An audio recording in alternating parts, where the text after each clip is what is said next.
প্রিয়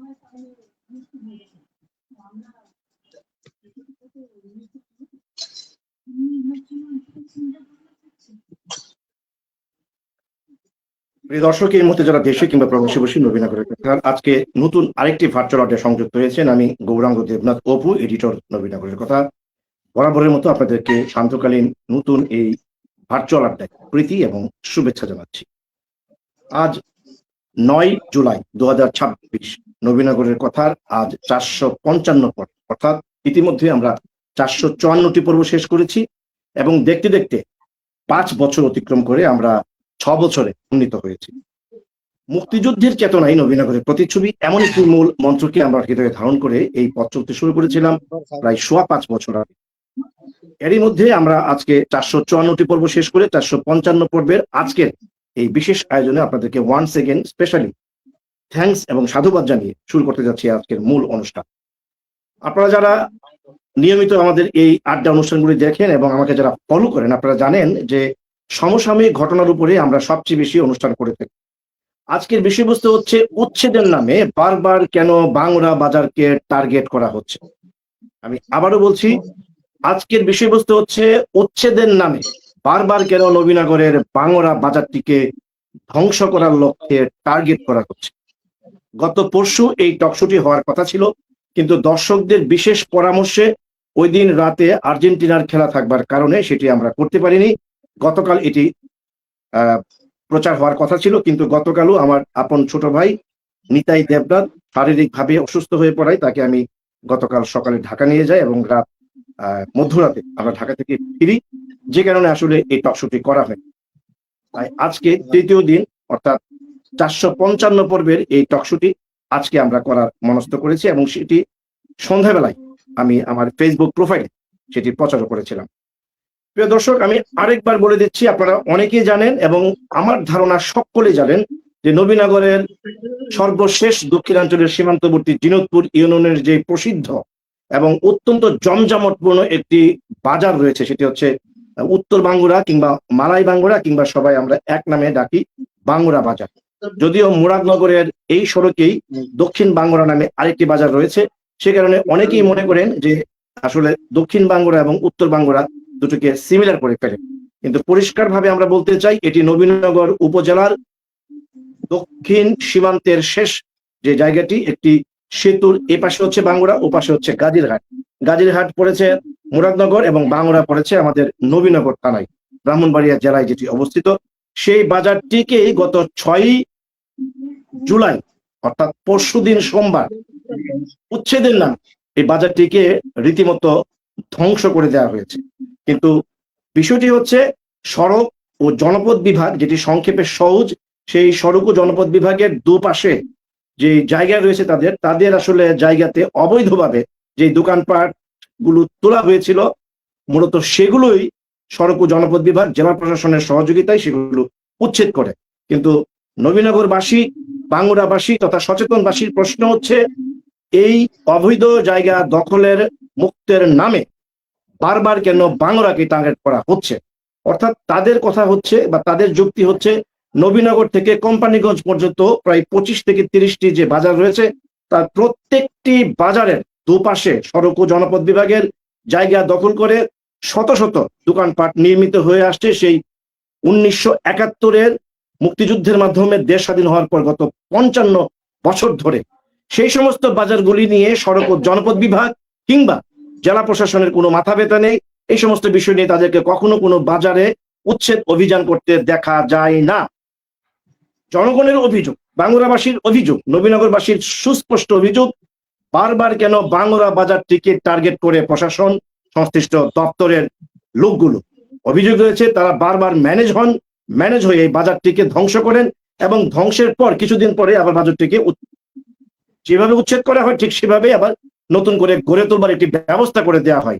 যখন যেই সরকার ক্ষমতায় আসে, সেই সরকারের রাজনৈতিক নেতা, পাতি নেতা কিংবা ওখানকার স্থানীয় সাংসদদের সহযোগিতায় এই বাজারটি আবার নতুন করে স্থানীয় প্রশাসনকে ম্যানেজ করে আবার বাজারগুলোকে তোলা হলেই আবার কিছুদিন পর সেটিকে ভাঙা হয়। এই যে ভাঙা গড়ার খেলাটি চলে, সেটিতে প্রশাসন কিংবা স্থানীয় রাজনৈতিক নেতা, কর্মী, বুদ্ধিজীবী বাজারের নানান ব্যবসায়ী এমনকি সাংবাদিকদের পর্যন্ত অভিযুক্ত করা হয় যে তাদের সম্মিলিত প্রচেষ্টায় মূলত এই কাজগুলো বছরের পর বছর করা হচ্ছে। সর্বশেষ গত 6 জুলাই 2026 কোটি কোটি টাকার সম্পদ বিনষ্ট করে 4 শতাধিক ব্যবসায়ীকে পথের ভিখারি করা হয়েছে। যদিও জেলা প্রশাসন কিংবা সড়ক ও জনপথ বিভাগের সংশ্লিষ্টরা বলছেন যে তাদেরকে বারবার নোটিশ দেওয়া হয়েছে এবং এই বাজার যেখানে তাদের সরকারি জায়গায় অবৈধ দোকানপাট ছিল সেগুলোকে তারা উচ্ছেদ করেছে, এটি হচ্ছে তাদের দাবি। আর নবীনগরবাসী তথা বাংলাবাসীর পরিষ্কার প্রশ্ন হচ্ছে যে এই সড়কে এত এত বাজার থাকবার পরও কেন বারবার বাংলা বাজারটিকে টার্গেট করে ধ্বংস করা হচ্ছে? এটি কি কোনো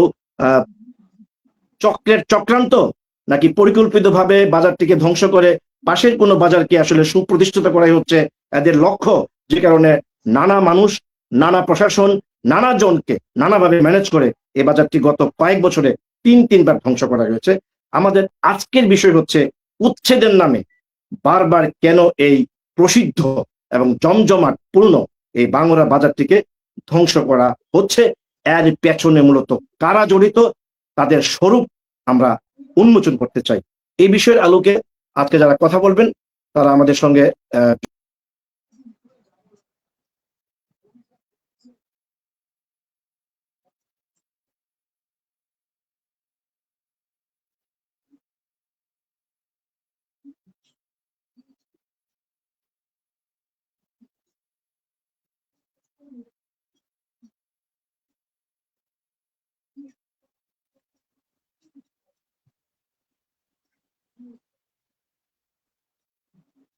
প্রিয় দর্শক, একটু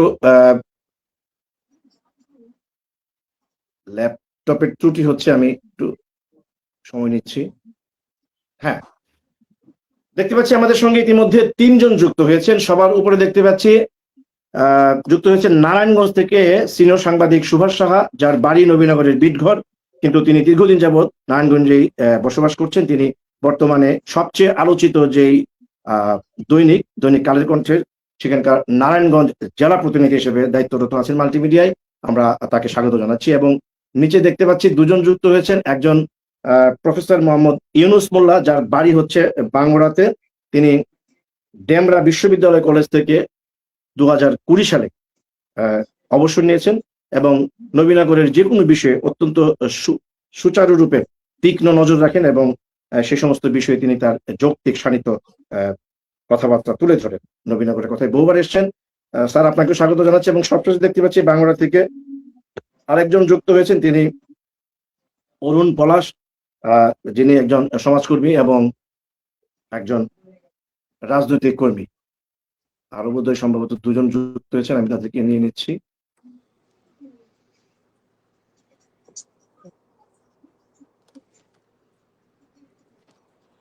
হ্যাঁ, আরো 2 জন যুক্ত হয়েছেন আমার সঙ্গে, তাদেরকে দেখতে পাচ্ছি। একজন হচ্ছেন আমাদের মিজানুর রহমান মিজান ভাই, যিনি নিচের মাঝখানে অবস্থান করছেন। তিনি জিনিতপুর ইউনিয়ন, অর্থাৎ যে ইউনিয়নে বাজারটি রয়েছে সেই বাঙ্গুরা বাজার, সেই জিনিতপুর ইউনিয়ন বিএনপির সম্মানিত সভাপতি। এবং সবশেষে দেখতে পাচ্ছি আমাদের সঙ্গে অনেকদিন পর যুক্ত হয়েছেন মাওলানা মেহেদী হাসান, যিনি এই ধরনের অন্যায় বিরুদ্ধে সবসময় সোচ্চার থাকেন। তিনি হচ্ছেন সাবেক উপজেলা ভাইস চেয়ারম্যান জনাব মাওলানা মেহেদী হাসান এবং জনাব মিজানুর রহমান। আপনাদেরকেও স্বাগত জানাচ্ছি। আমি শুরুতে একটু আসতে চাচ্ছি নারায়ণগঞ্জ শহরে সুভাষ সাহার কাছে।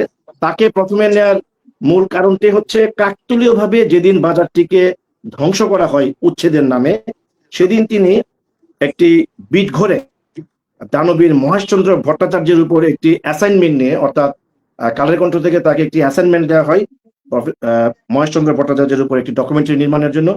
তিনি সেদিন সকালবেলা এই সড়ক দিয়ে বিটঘরে আসছিলেন। তখন তিনি সচক্ষে দেখে এসছেন বাজারটিকে কিভাবে ধ্বংস করা হয়েছে। এবং তিনি আমাকে এসে আমার সঙ্গে যখন কথা বলেন তখন পুরো ঘটনাটি জেনে তিনি খুব দুঃখ প্রকাশ করেছিলেন যে কেন বারবার বাংলা বাজারটিকে এইভাবে টার্গেট করে এই ঐতিহ্যবাহী প্রসিদ্ধ বাজারটিকে ধ্বংস করে দিচ্ছে কোনো চক্র কিংবা প্রশাসনের কেউ। তাই সরাসরি প্রথমে আমরা জানতে চাইবো, সরাসরি নিজের চোখে যিনি দেখে এসছেন এই বাজারের সর্বশেষ দুরবস্থার কথা, এবং আজকের যে বিষয়বস্তু উচ্ছেদের নামে বারবার এই বাংলা বাজারকে কেন টার্গেট করে এটিকে ধ্বংস করা হচ্ছে, এর পেছনে কারা, এই বিষয়ের আলোকে জনাব সুভাষ সাহা, যদি আপনি শুনতে পেয়ে থাকেন আপনার সচক্ষে দেখে আসা সেখানকার কিছুটা বর্ণনা দিয়ে বাজারটিকে যারা ধ্বংস করে কয়েকশো ব্যবসায়ীকে পথে বসিয়ে দিয়েছে, তাদের পুনর্বাসনে এখানকার স্থানীয় এমপি সহ কারো কোনো প্রতি আপনার কোনো বিশেষ বার্তা আছে কিনা, জনাব সোহাগ সাহা? অসংখ্য ধন্যবাদ। আমি সেদিন নবীনগর হয়ে বেদঘর নারায়ণগঞ্জ আসার পথে আমি এটার প্রত্যক্ষদর্শী। আমি বিশ্বাস করতে পারছিলাম না। তুমি বলছো যে 400 দোকান উচ্ছেদ করেছে, আমি এটাকে উচ্ছেদ বলবো না। কি বলবো নিজে বুঝতে পারছি না, গণহত্যা বলবো না গণ উচ্ছেদ বলবো। গণহত্যা বললে ভুল হবে না, কারণ যে না খেয়ে এই মানুষগুলো যদি মরে যায়, তারা মরতে বাকি আছে কেবল, তখন এটা কি আমি গণহত্যার সঙ্গে তুলনা করতে পারি? তারা যদি অনশন করে না খেয়ে থাকে এবং জীবিকার একমাত্র অবলম্বন মানুষের একটি দোকান, সেটি হকারও যদি হতো তা তো বুক কাঁপতো। এইভাবে মেসাকার করতে, আমি এমন মেসাকার এটা আমি বিশ্বাস করতে পারছি না। তো যদি গণহত্যা করার মতো এরকম এই গণতান্ত্রিক সরকারের সময়ে যদি এরকম নির্মম ঘটনা ঘটতে পারে, তাহলে এটাকে আমি তো মনে করি 18 মাস যে নির্মমতা হচ্ছে বিদায়ী ইউনূস অন্তর্বর্তী সরকারের সময়ে, এটির সাথে তুলনা করলে আমার মনে হয় একটু কম না। আরো যদি আগে যাই, 71 সালে পাক হানাদার বাহিনী যেভাবে অবাঙালিরা বাঙালিদের উপর ঝাঁপিয়ে পড়েছিল, এই প্রশাসন কি এইভাবে ওই আক্রোশে ঝাঁপিয়ে পড়েছিল কিনা আমার সন্দেহ হয়। আমি জানি না এটির দায় কে নেবে, রাজুক সড়ক ও জনপথ নাকি জেলা প্রশাসন। আমি বুঝতে পারছি না। 400 পরিবারকে পথে বসানোর জন্য এই যে তারা পরিকল্পিত ম্যাসাকারটা করলো, একবারও তাদের বুকটা কাঁপেনি। আমি দেখছি এখানকার মানুষ কত শান্তভাবে নির্বাক হয়ে তারা শুধু চেয়ে চেয়ে দেখেছে। হয়তো কেউ বুক ফেটেছে কিন্তু প্রকাশ করতে পারেনি। এখানে তো কয়েকটি লাশ পড়ার কথা, কিন্তু আমি অবাক হলাম এখানকার মানুষগুলো কত ধৈর্য ধারণ করে এই কষ্টটাকে সংযত মানে ধারণ করে তারা এই নির্মমতা সচক্ষে দেখেও কোনো হিংস্র হয়ে ওঠেনি। আমি মনে করি এটি একটি ষড়যন্ত্র। কি ষড়যন্ত্র? আমরা ষড়যন্ত্র কথাটা বলে অনেক সময় রাজনৈতিক ভাবে ষড়যন্ত্র বলতে বলতে ষড়যন্ত্র কথাটাকে সস্তা করে ফেলছি। ষড়যন্ত্র যদি হয় এটাই অ্যাকচুয়ালি ষড়যন্ত্র। কারণ আমার মনে হয় এই বর্তমান বিএনপি সরকারকে একেবারে বিপাকে ফেলার জন্য পরিকল্পিত ভাবে, কারণ খুব সামনেই স্থানীয় প্রশাসনের নির্বাচন হবে এবং এই দায়টা বিএনপির ঘাড়ে যাবে নিঃসন্দেহে। কারণ এই সরকারের আমলে যদি এরকম নির্মম ঘটনা ঘটতে পারে, তাহলে এটির বেনিফিশিয়ারি কে? পেছন থেকে যারা কলকাঠি নাচ্ছে তারা কি এই প্রশাসন বলে আর সড়ক ও জনপথ যারা অধিকর্তা আছেন তাদের মধ্যে কি সেই কোনো ভূত এখনো বসে আছে, যারা সরকারকে, একটা গণতান্ত্রিক সরকারকে বিতর্কিত করতে চায় অথবা তাদেরকে বিপাকে ফেলে বেনিফিট নিতে চায়? আমার সন্দেহ না, শুধু আমার মনে হয় একেবারে আমি নিশ্চিত প্রায় যে এখানে একটা চক্র কাজ করতেছে বর্তমান বিএনপি সরকারকে এই মানুষগুলোকে ক্ষতি করে। এই মানুষগুলোর যে আমি যদি একটি দোকান পরিচালনা করে আমার পরিবারের 4-5 জন মানুষের আহার জোটাই, সেই লোকগুলি যখন মানে আজকে পথে বসেছে, শুধু পথে বসে নাই, তারা আমার মনে হয় যে তারা মানে কবে ঘুরে দাঁড়াবে আমি বিশ্বাস করতে পারছি না। যার যায় সে বুঝে এই কষ্টটা কি। আমি দেখলাম একেবারে তরতাজা একটা মানুষকে যেমন কুপিয়ে কুপিয়ে হত্যা করে, ঠিক সেরকম দৃশ্য দেখলাম। একেবারে একই ঘটনার মতো এক একটি নতুন করে সাজানো সংসার ধুলাই মিশিয়ে দিল। আমি এটার বিচার চাই একজন দেশের নাগরিক হিসাবে, এলাকার মানুষ হিসাবে, যে আমার এলাকার মানুষকে এইভাবে কষ্ট দেওয়ার, এইভাবে হত্যা করার, আমি বলবো এটা হত্যার নামান্তর, হত্যার শামিল, এইভাবে হত্যা করার অধিকার তাদেরকে কে দিয়েছে? এবং যারা আজকে এখানকার যারা জনপ্রতিনিধি সাবেক অথবা বর্তমান যারাই আছেন, তাদেরকে সমন্বিতভাবে এটার একটি বিচার ব্যবস্থা করা উচিত। এবং আমি মনে করি রাষ্ট্রের সর্বোচ্চ পর্যায়ে এটির যদি এখনো দৃষ্টিগোচর না হয়ে থাকে, আপনারা একটি আহ্বায়ক কমিটি করে সর্বদলীয় ওই প্রশাসনের এই ঘটনার সঙ্গে, এই নির্মম ঘটনার সঙ্গে যারা জড়িত তাদের বিরুদ্ধে আইনগত ব্যবস্থা এবং মামলা করতে পারেন।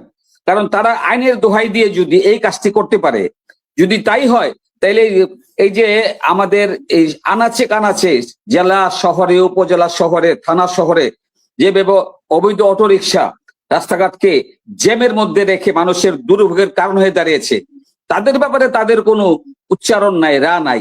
আমি বলছি না তাদেরকেও মানে কর্মক্ষম করতে, তাদেরকেও বেকার করার জন্য আমি বলছি না। যদি আইনের কথাই বলেন, আগে কোনটা করবেন? তারা তো আমি দেখেছি, আমি দাঁড়িয়ে দেখেছি যে তারা খালের উপর পাটাতন দিয়ে এই দোকানগুলো ঘরগুলি করেছে। ওই এখন যারা উচ্ছেদ করলেন, রাস্তা পরিষ্কার করলেন, মানে জনগণকে চলাচলের স্বার্থে যদি হয়ে থাকে, তারা কি পাটাতনের উপর দিয়ে গাড়ি চালিয়ে যাবে? কেন ভাঙলো তারা? তারা এমন করতে পারতো, কারণ এখানে 400 লোকের ব্যাপার, 400 লোকের ব্যাপার, 400 লোকের 400 দোকানের সাথে মানে আরো 5 জন করে গুণ করেন, কত হয়? 2000 লোক, তাই না? তো 2000 লোককে কষ্ট দেওয়া, মেরে ফেলা, মারতে হলেও তো একটা মানুষের সঙ্গে বুঝতে হয়, জনপ্রতিনিধি এলাকার মানুষ তাদের সঙ্গে বুঝে বলে কয়ে একটা পরিকল্পিত যদি কোনো প্রজেক্ট থাকে সরকারের, যেমন যদি এমন হইতো যে সরকার এখানে একটি প্রজেক্ট করবে, এমন তো না। আমি একজনকে জিজ্ঞেস করেছিলাম, বা এখানে কি পরিকল্পনা আছে, আপনাদের কি করবেন? জানি না। তাইলে ঘটনাটা কি দাঁড়ালো? আমার মনে হয় এটা এক উচ্চ পর্যায়ের তদন্ত কমিটি করেন এবং একটা লোকাল কমিটি করে তদন্ত করে ওই প্রশাসনের যারা দায়িত্ব পালন করছেন, এখনো যারা জেলা প্রশাসকের দায়িত্বে আছেন, রেভিনিউর অতিরিক্ত জেলা প্রশাসক বা জেলা প্রশাসক সহজের কর্মকর্তা, তাদের প্রত্যেককে আসামি করে মামলা করেন, জনস্বার্থে মামলা করেন। এটা আমার অনুরোধ। অনেক ধন্যবাদ। অনেক ধন্যবাদ আমাদের নারায়ণগঞ্জ থেকে যুক্ত হওয়া কালের কণ্ঠের সিনিয়র রিপোর্টার জনাব সুভাষ সাহা, আপনাকে। আপনি থাকবেন কিছুটা সময়। আমরা একটু আসতে চাই নারায়ণগঞ্জ থেকে সরাসরি আমাদের বাঙ্গুরাতে, যেখানে যুক্ত আছেন আমাদের মজনু ভাই, অর্থাৎ দুঃখিত, মিজানুর রহমান।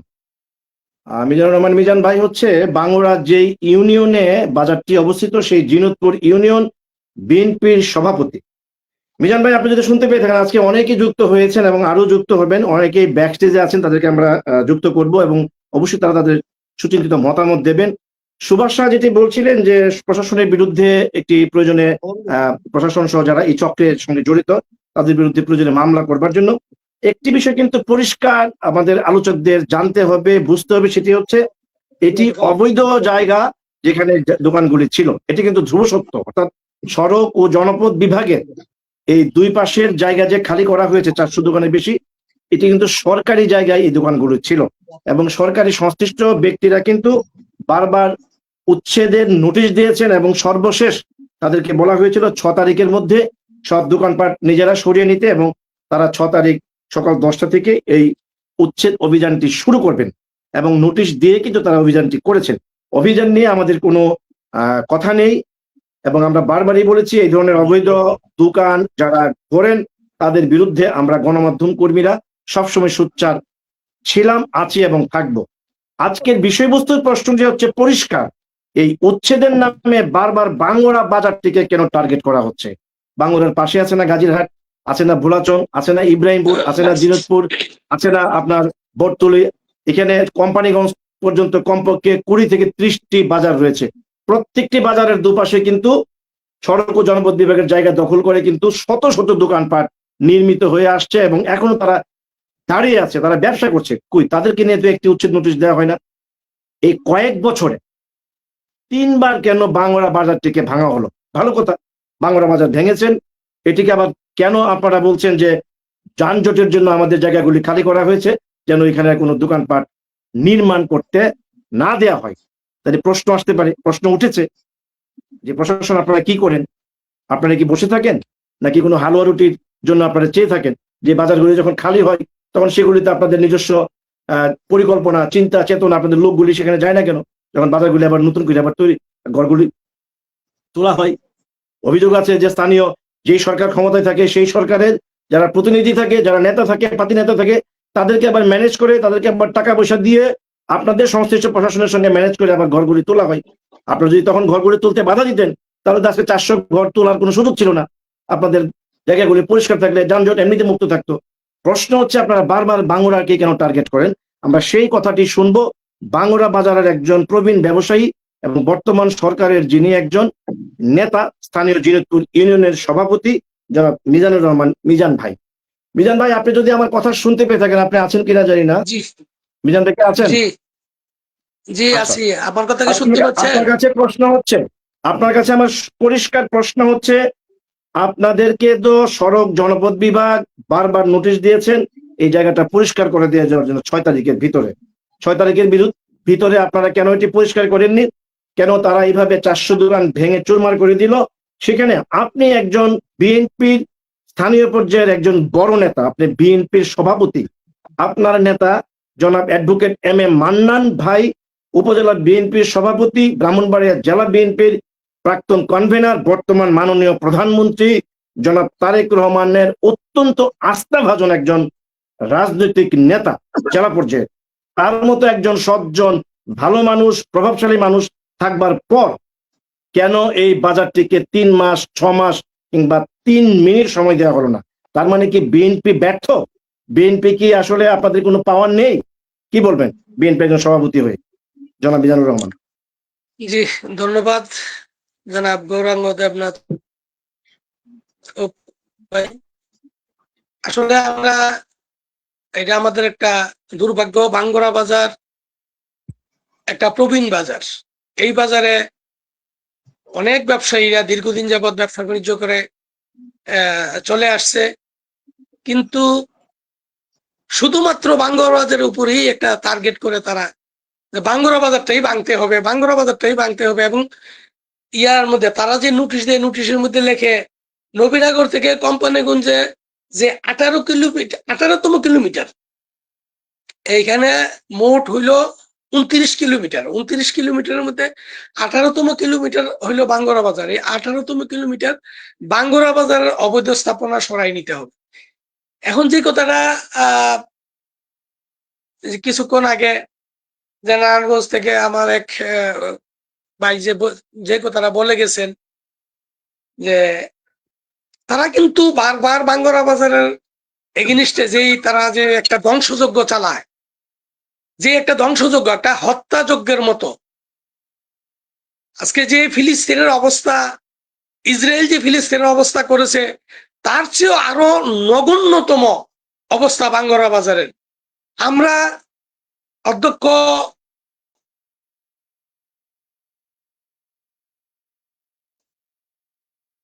ইউনূস বলেছি যে আমাদেরকে একটু সময় দেওয়ার জন্য আমরা আমাদের নিজ নিজ উদ্যোগে আমরা সরাই নিব, আমাদের স্থাপনা আমরা সরাই নিব।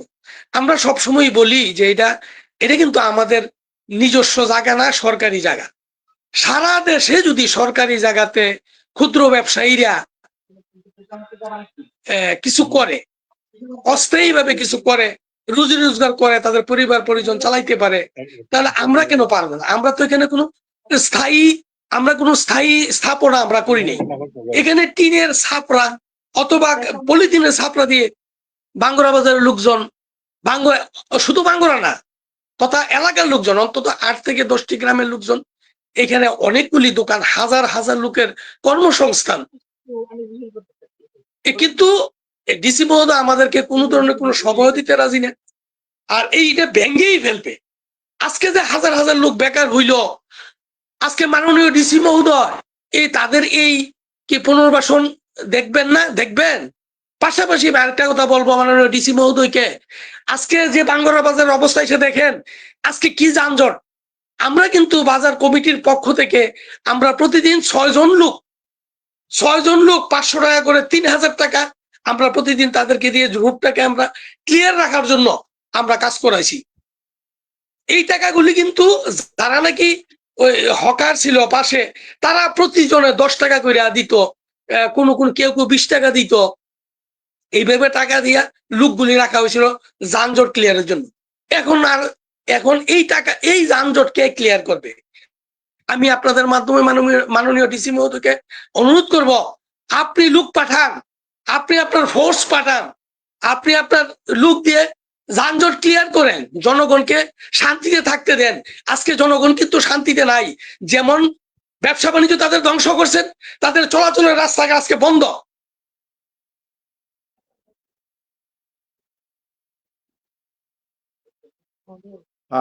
সম্ভবত নেটের বোধহয় কোনো সমস্যা হচ্ছে, আমি ওনার কথা শুনতে পাচ্ছি না।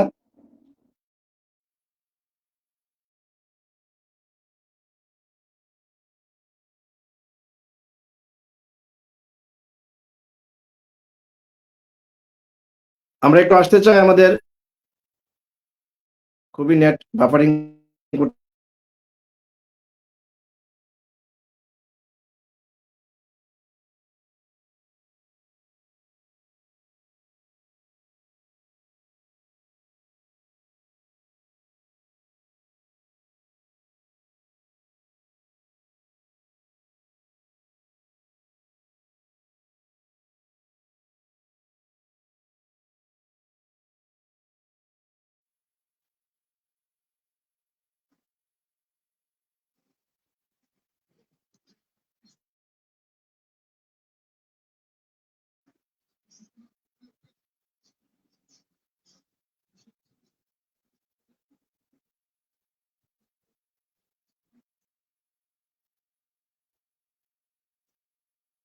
এই নেটের সমস্যা দেখো তো।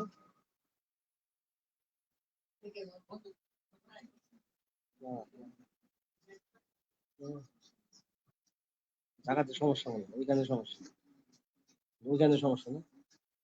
প্রিয় দর্শক, আমি একটু ক্ষমা চেয়ে নিচ্ছি, আমার ওয়াইফাই ড্রপ করেছিল এবং আমাদের গ্রামীণ ফোনেরও যে নেটওয়ার্ক সেটিও সন্ধ্যা থেকে এখানে বেশ ডিস্টার্ব করছে। আমার মনে হয় এখন আমরা শুনতে পাবো। হ্যাঁ, অরুণ পলাশ, আপনি কি শুনতে পাচ্ছেন? আমাদের মনে হয় মজনু সরকার মিজান ভাই চলে গেছেন বা নেট থেকে সরে পড়েছেন। আপনি কি তার অসমাপ্ত বক্তব্য যেখান থেকে শুরু হয়েছিল একটু বলবেন, যে কেন বাংলা বাজারের এই ধ্বংসলীলা এবং কেন বাংলা বাজারকে বারবার টার্গেট করা হচ্ছে, যে বিষয়টি তিনি বলছিলেন? অরুণ পলাশ। জি জি, ধন্যবাদ দাদা। আপনি যারা আলোচক আছে সবাইকে অভিনন্দন, এবং আপনাকে সঞ্চালক আছে আপনাকে অভিনন্দন। শুরু করছি মজনু ভাই কথা থেকে। বাংলা বাজার ঐতিহাসিক একটা বাংলা বাজার, এটা 250 বছর ইতিহাস। বাংলা বাজার প্রতিষ্ঠা করছে দনমোল্লা সাহেব।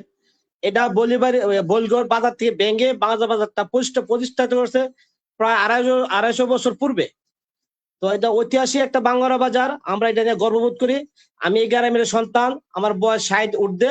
আমি এখানে জন্ম, আমার বাপ দাদা বা আরো যারা পূর্বপুরুষ আর এখানে জন্ম। ইতিহাস থেকে আমরা যা শুনতে পারছি যে বাংলা বাজারটা অত্যন্ত, এই 50টা গ্রামের মানুষ এখানে বাজার করে সকাল বিকাল দুপুর। আগে ছিল রবিবার বৃহস্পতিবার সাপ্তাহিক বাজার ছিল, এখন সারাদিন লোক থাকে এখানে হাট বাজার করে।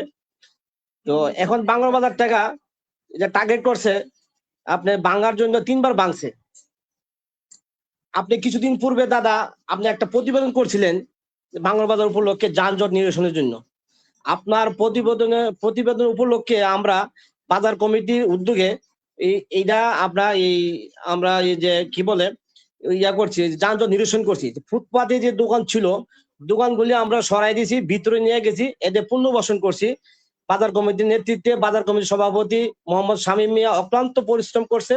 তাদেরকে হাতে পায়ে ধরে এদেরকে পুনর্বাসন করছে, বাজারে ভিতরে নিয়ে গেছে। সবজির দোকান, আপনি আলুর দোকান, বা যারা আপনার পেঁপের দোকান, আমের দোকান, সবগুলি প্রতিষ্ঠিত করছে এবং ফুটপাত মুক্ত করছে। শুধু আপনার প্রতিবেদনের জন্য আপনাকে অসংখ্য ধন্যবাদ। আপনি যে প্রতিবেদন করছিলেন বাংলা বাজার নিয়ে, এরপরে যানজট মুক্ত হয়েছে, আমরা বাজারটা একদম যানজট মুক্ত করছি। কিন্তু আপনার প্রতিবেদনের পরে আমরা আরো কিছু উদ্যোগ নিয়েছিলাম, যে এই রাস্তার এখন রুটসেন হাইওয়ে আরো 7 ফিট রাস্তা পূর্ব পাশে বাড়াইছে। এরপরও আরো 20 ফিট জায়গা আছে, 20 ফিট জায়গা আছে এখন খালি জায়গা। আপনি সরঞ্জামে দেখে গেছেন আমাদের আসিয়া। পশ্চিম পাশে খাল, এখানে রাস্তা করার সুযোগ নাই। খালের পাশে রাস্তা করার সুযোগ নাই, এখানে খালের পাশে পাটাতন দিয়া অস্থায়ী ভাবে তারা একটা দোকানদারি করে। অত্যন্ত গরিব মানুষ। আজকে এক লোক আমাকে ফোন দিয়ে বললো, দাদা যে আমি 500 টাকা ডেলি পাইতাম ভাড়া, এটা দিয়ে আমি বাজার সারার কথা, আজকে আমার ঘরে খানা নেই। আমার কষ্ট লাগছে দাদা। যাই হোক, এই যে ষড়যন্ত্র শুধু আমরা গ্রামের লোক কিছু জড়িত আছে, পাশাপাশি আমাদের গাজীরহাট তারা আমাদের সাথে ষড়যন্ত্র করে বাজারটা ভাঙে প্রতিবারই। বাজারটা 3বার ভাঙছে আমাদের বাজারটা, রাস্তাগুলি পথে বসে গেছে, মানুষগুলি কান্দা হাহাকার। দাদা আমরা এই গত 5 তারিখ জেলা মহাদের সাথে আমরা ইউনূস মোল্লার নেতৃত্বে আমরা গিয়েছিলাম। ওইখানে যাওয়ার পর আমরা কথা বলছি, হুলুস্টেন হাইওয়ে ছিল, জেলা মহোদয় ছিল, উনি আমাদেরকে সময় দিচ্ছে না। আমরা বারবার বলছি যে আমরা স্ব ইচ্ছা আমরা এখান থেকে চলে যাব, দোকানদার সরাই নিব, আমাদের 15 দিন সময় দেন। সর্বোচ্চ 7 দিন সময় চাইছি, উনি আমাদেরকে দেয় নেই। ইভেন আপনি ওই সময় আপনি ফোন করছিলেন, জেলা ডিসি কে আপনি ফোন করছিলেন, আমরা এখানে বসা ছিলাম, আপনি অনুরোধ করছেন, অনেক কিছু বলছেন, উনি আপনার কথা রাখে নাই। এরপর আমাদের এমপি মহোদয় ফোন দিছে, আরো গুণীজন ফোন দিছে, আপনি কসিমুল্লাহ সাহেব ফোন দিছে। এক পর্যায়ে ডিসি সাহেব বলে উঠলো যে আমাকে এই সাবেক উপদেষ্টা সালাউদ্দিন সাহেব ফোন দিছে, এমপি মহোদয় ফোন দিছে, হ্যাঁ, কিন্তু আমি এদের কথা রাখতে পারবো না। আমি বললাম কেন রাখতে পারবেন না, আমাদেরকে 7 দিন সময় দেন, সর্বোচ্চ 7 দিন সময় দেন, আমরা স্ব ইচ্ছা দোকানপাট সরাই নিব, তারা আস্তে আস্তে তাদেরকে পুনর্বাসন করব আমরা অন্যদিকে, আমাদের 7 দিন সময় দেন। তারা আমাকে ডিসি মহোদয় আমাদেরকে সময় দেয়নি। দাদা, অত্যন্ত পরিতাপের বিষয়, এটা একটা ষড়যন্ত্র। গাজীরহাটের লোকদের সাথে আমাদের এখানে কিছু লোক আছে, তারা ষড়যন্ত্র করে বাজারটা ভাঙছে, বাজারটা 3বার ভাঙছে। এই দাদা, আমি আপনার মাধ্যমে এই প্রশ্নটা অরুণ ভাই, এই প্রশ্নটা একটু ক্লিয়ার করবেন অরুণ ভাই একটু, যেহেতু আপনি বাঙ্গুরা স্থায়ী বাসিন্দা। এই যে মানে ডিসি মহোদয় কিংবা প্রশাসনের সর্বোচ্চ কর্মকর্তারা ডক্টর সালাউদ্দিন স্যারের মতো একজন অত্যন্ত মানে সজ্জন এবং বাংলাদেশের একজন খ্যাতনামা অর্থনীতিবিদ, তিনি কিছুদিন আগেও আপনার সাবেক অর্থ উপদেষ্টা ছিলেন, তিনিও যখন ডিসি মহোদয়কে অনুরোধ করলেন এবং আমি যখন ডিসি মহোদয়ের সঙ্গে ডক্টর সালাউদ্দিন স্যারের রেফারেন্সে কথা বলছিলাম, তিনি কিন্তু আমাকে বলছিলেন যে হ্যাঁ, আমাকে অর্থ উপদেষ্টা মহোদয় কল দিয়েছিলেন, তার সঙ্গে মানে স্যারের সঙ্গে আমার বিস্তারিত আলোচনা হয়েছে, আমি বিষয়টা দেখছি। আমাকে তিনি কিন্তু বললেন যে আমি বিষয়টা দেখছি কি করা যায়। এই যে আপনি বললেন, আমি কিন্তু বলেছিলাম যে বাজার কমিটির পক্ষ থেকে 6 মাসের একটি আবেদন দেওয়া হয়েছে আপনাকে, সেটি আপনি প্রয়োজনে 3 মাসে করে দিতে পারেন, অর্থাৎ তাদেরকে একটু সময় দেন। এখন আপনি বললেন যে আপনি 3 দিনের সময় চেয়েছেন, তাহলে 3 দিন সময় দেওয়া কি জেলা প্রশাসক মহোদয়ের জন্য খুব বেশি কষ্টের একটি বিষয় ছিল, যেখানে 4 শতাধিক লোকের কোটি কোটি টাকার এখানে সম্পদ নষ্ট হয়েছে? আপনি যে বারবার ষড়যন্ত্রের কথা বলছেন, এই ষড়যন্ত্রের বিষয়টি একটু ব্যাখ্যা করবেন। এবং আপনি একটি বাজারের নামও করে বলেছেন যে গাজীরহাট বাজার বারবার চাচ্ছে এই বাজারটি ধ্বংস করার জন্য, এবং আমরা জানি যে এখানে একটি গরুর বাজার ছিল এক সময়, সেটিও সেখানে চলে গেছে। এই বাজারটিকে ধ্বংস করে আসলে লাভবান কারা? কেন বারবার প্রশাসন কিংবা সংশ্লিষ্ট কর্তৃপক্ষকে ম্যানেজ করে এই বাজারটিকে টার্গেট করা হচ্ছে? এরা কারা আপনি একটু সুস্পষ্ট করেন, তাহলে পরবর্তী আলোচকদের জন্য আমার মনে হয় আলোচনা করতে সুবিধা হবে। জি দাদা, গরু বাজারটা গাজীরহাট থেকে আমরা ব্যাঙ্গে বাংলা বাজার নিয়ে আসছিলাম অনেক বছর আগে, এবং চট্টগ্রামে বিভাগীয় কমিশনার আমাদেরকে অনুমোদন দিয়েছিল গরু বাজারটা। গরু বাজারটা আমাদের এখানে ঈদের গরু জমতো, সাপ্তাহিক গরু জমতো। এক পর্যায়ে গরু বাজারটা বিলীন হয়ে গেছে, এটা গাজীরহাট দিয়ে দিছে। কেবে কারা দিছে এটা আমরা অনুসন্ধান করবো, আমি নাম বলতে চাই না দাদা। আর 2017 সালে 17 জুলাই 2023, 11 জুলাই 2024, 6 জুলাই 2026, 3বার বাজারটা ভাঙছে, মানুষগুলা পথে বসে গেছে। আমরা বারবার বলছি ডিসি মহোদয়কে যে বাজারটা 2বার ইতিপূর্বে 2বার ভাঙছে, আর বাজারটা ভাঙেন না, অত্যন্ত গরিব মানুষ, আমাদেরকে সময় দেন, তাদের পুনর্বাসন করি। আর এখন যানজট লাগবে না, এখানে আমরা রাস্তা অলরেডি ক্লিয়ার করেছি, কারণ গৌরাঙ্গ দেবনাথ অপুর প্রতিবেদনের ভিত্তিতে আমরা বাজারটা যানজট মুক্ত করছি। এখানে একটি যানজট লাগে না, রাস্তা প্রায় 100 ফিট রাস্তা হবে আমাদের পশ্চিম থেকে পূর্বে, আপনি 6 ফিট বাড়ানোর পরও আরো 20 ফিট রাস্তা আছে পূর্বে, ভাঙ্গার কোনো প্রয়োজন পড়ে না। আমরা বারবার ডিসি মহোদয়কে বোঝানোর চেষ্টা করছি, উনি কোনো কথা রাখেন, উনি বারবার বলে 6 তারিখ 12টার মধ্যে সময় দেবো। আমরা বোঝানোর চেষ্টা করছি, না স্যার আমাদেরকে সর্বোচ্চ 3 দিনের সময় দেন, আমাদেরকে সর্বোচ্চ 3 দিন ভিতরে আমরা। উনি বলছে আমি সময় দিলে আপনারা ওই যে কোর্টে রিট করবেন, বাজার কোর্টে রিট করবেন। ইভেন কি আমাদেরকে উনি করছে, আমাদেরকে বলছে, আমাদের বাজার কমিটি মোহাম্মদ শামীম মিয়া বলছে উনি 20 কোটি টাকা বাজার থেকে কামা, 5 লাখ 7 লাখ টাকা বাজার থেকে উনি নেয়, অথচ শামীম মিয়া একটি টাকাও নেয় না। কোনো অভিযোগ না শামীমের বিরুদ্ধে, যদি একটাকে শামীম নিয়ে থাকে আমি নিজের হাতে শামীমকে পুলিশ হাতে দেবো, আপনি তদন্ত করেন। বর্তমানে বাজার কমিটি একটি টাকাও নেয় না। ইভেন আমাদেরকে বলছে যে দেখেন তারা বাজারে টাকা খায়া তাদের চেহারা কত সুন্দর দেখেন, আর ডিসি মহোদয়ের চেহারা নাকি চিকন, তাদের উনি ওনার মাংস নাই, উনি এই ধরনের কথা বলছে, আমাদের অপমান করছে ডিসি মহোদয়, ওনাকে সম্মান দিতে বলছি, উনি আমাদেরকে অপমান করার কোনো রাইট নাই। আমরা ইন্দুস মোল্লার নেতৃত্বে ওদিন গিয়েছিলাম জেলা জেলা জেলা মহোদয়ের কাছে, উনি আমাদেরকে অপমান করছে। দাদা পরিত্যাজ্য বিষয় হলো, জেলা মহোদয়কে আপনিও রিকোয়েস্ট করছেন, ডক্টর সালাউদ্দিন সব রিকোয়েস্ট করছে, এমপি মহোদয় রিকোয়েস্ট করছে, আপনার কসিমুল্লাহ বরণ্য রাজনীতিবিদ, উনাকে ফোন দিছে, উনি আসছে, উনি কথা বলছে, ওনার সামনে বলছে যে বাজারে কমিটি সভাপতি মোহাম্মদ শামীম মিয়া 5-7 লাখ টাকা নেয়, অথচ উনি 10 টাকা নেয় না, ওর পরের পয়সা দিয়া এই বাজারটা পরিচালনা করে। এবং মোহাম্মদ শামীম মিয়ার কারণে ফুটপাত নিরসন মুক্ত হয়েছে, সবাইকে বাই সোনা দেখে এদেরকে পুনর্বাসন করছে বাজারের ভিতরে। দাদা এটা আপনি অবগত আছেন। আর ষড়যন্ত্রের কথা বলছেন, গাজীরহাট একদম। সবসময় ষড়যন্ত্র করে। আমি যখন বুঝের ছিলাম, গাজের একটি দোকান হচ্ছিল না, আপনি গাজীরহাট যান, বিশাল বড় গাজীরহাট, বিশাল বড় বাজার হয়েছে, 1 শতক জায়গার দামে 1-1.5 কোটি টাকা গাজীরহাট। গাজীরহাটকে পুনর্বাসন করতেছে। আমরা নবীনগরের মানুষ এখানে কিছু জড়িত আছে। আপনারা সাংবাদিক, জাতির বিবেক, আপনাদের কলম, জাতির বিবেক, আপনারা খুঁজে বের করবেন কারা এই ষড়যন্ত্রে জড়িত। আমি আপনার কাছে অনুরোধ করব, আর আপনার মাধ্যমে মাননীয় প্রধানমন্ত্রীর কাছে অনুরোধ রাখবো যে যারা আজকে, আমি 31 সালের সময় 4 বছর ছিলাম, আমি দেখিনি এই গাজা দেখেছি ভিডিও কলে, কিন্তু আমার মনে এই ধ্বংসস্তূপ 71-কে হার মানাইছে। 2024 সালে যে ইয়া ছিল আপনার, 2024 যে অবস্থান ছিল, এর থেকেও হার মানাইছে। দাদা আমি আপনাকে মাধ্যমে জানতে চাই, ডিসি মহোদয়ের কাছে কেন উনি কিসের ভিত্তিতে বাজারটা এত দুলিশাত করে দিল, এটা আপনি ডিসি। একদম একদম আমার মনে হয় উনিও নেট থেকে ছুটকে পড়েছেন। অরুণ ভাই দেখতে পাচ্ছি না। প্রিয় দর্শক, আমরা একটু আসতে চাই, এখানে কয়েকজন রাজনৈতিক সচেতন ব্যক্তি সরাসরি রাজনীতির সঙ্গে যুক্ত, নবীনগরে একসময় জনপ্রতিনিধিও ছিলেন, তেমন একজন মাওলানা মেহেদী হাসান, সাবেক উপজেলা ভাইস চেয়ারম্যান, এবং যে কোনো অন্যায়ের বিরুদ্ধে আমি দেখেছি এই মানুষটিকে প্রতিবাদ করতে। আমরা এবার তার একটু বক্তব্য শুনবো। জনাব মাওলানা মেহেদী হাসান, যদি আপনি আমাকে শুনতে পেয়ে থাকেন, যে বিষয়গুলো তুলে ধরা হয়েছে, যে বারবার কেন ভাঙ্গুড়া বাজারকে টার্গেট করা হচ্ছে। আপনি মাওলানা মেহেদী যেহেতু দীর্ঘদিন যাবত রাজনীতি করেন, এই সড়কে নিয়মিত যোগাযোগ করেন, আপনি দেখবেন নবীনগর থেকে কোম্পানিগঞ্জ সড়কের দুপাশে, প্রত্যেকটা বাজারের দুপাশে কিন্তু সড়ক ও জনপদ বিভাগের সরকারি খালি জায়গাতে শত শত দোকানপাট নির্মিত আছে, এবং তারা কিন্তু ব্যবসা করছে। সাধারণ ব্যবসায়ীরা, তাদের মানে ক্ষুদ্র ব্যবসায়ী ঋণ করে ব্যবসা করছেন। এই যে ভাঙ্গুড়া বাজার থেকেই যখন একটু দুই পাশে প্রশস্ত করতে গিয়ে এই নিয়ে 3বার, মাত্র কয়েক বছরে 3বার 400 করে যদি দোকানপাট, আপনার মাওলানা মেহেদীকে শুনতে পাচ্ছেন? হ্যালো হ্যালো, মাওলানা মেহেদী কি চলে গেলেন?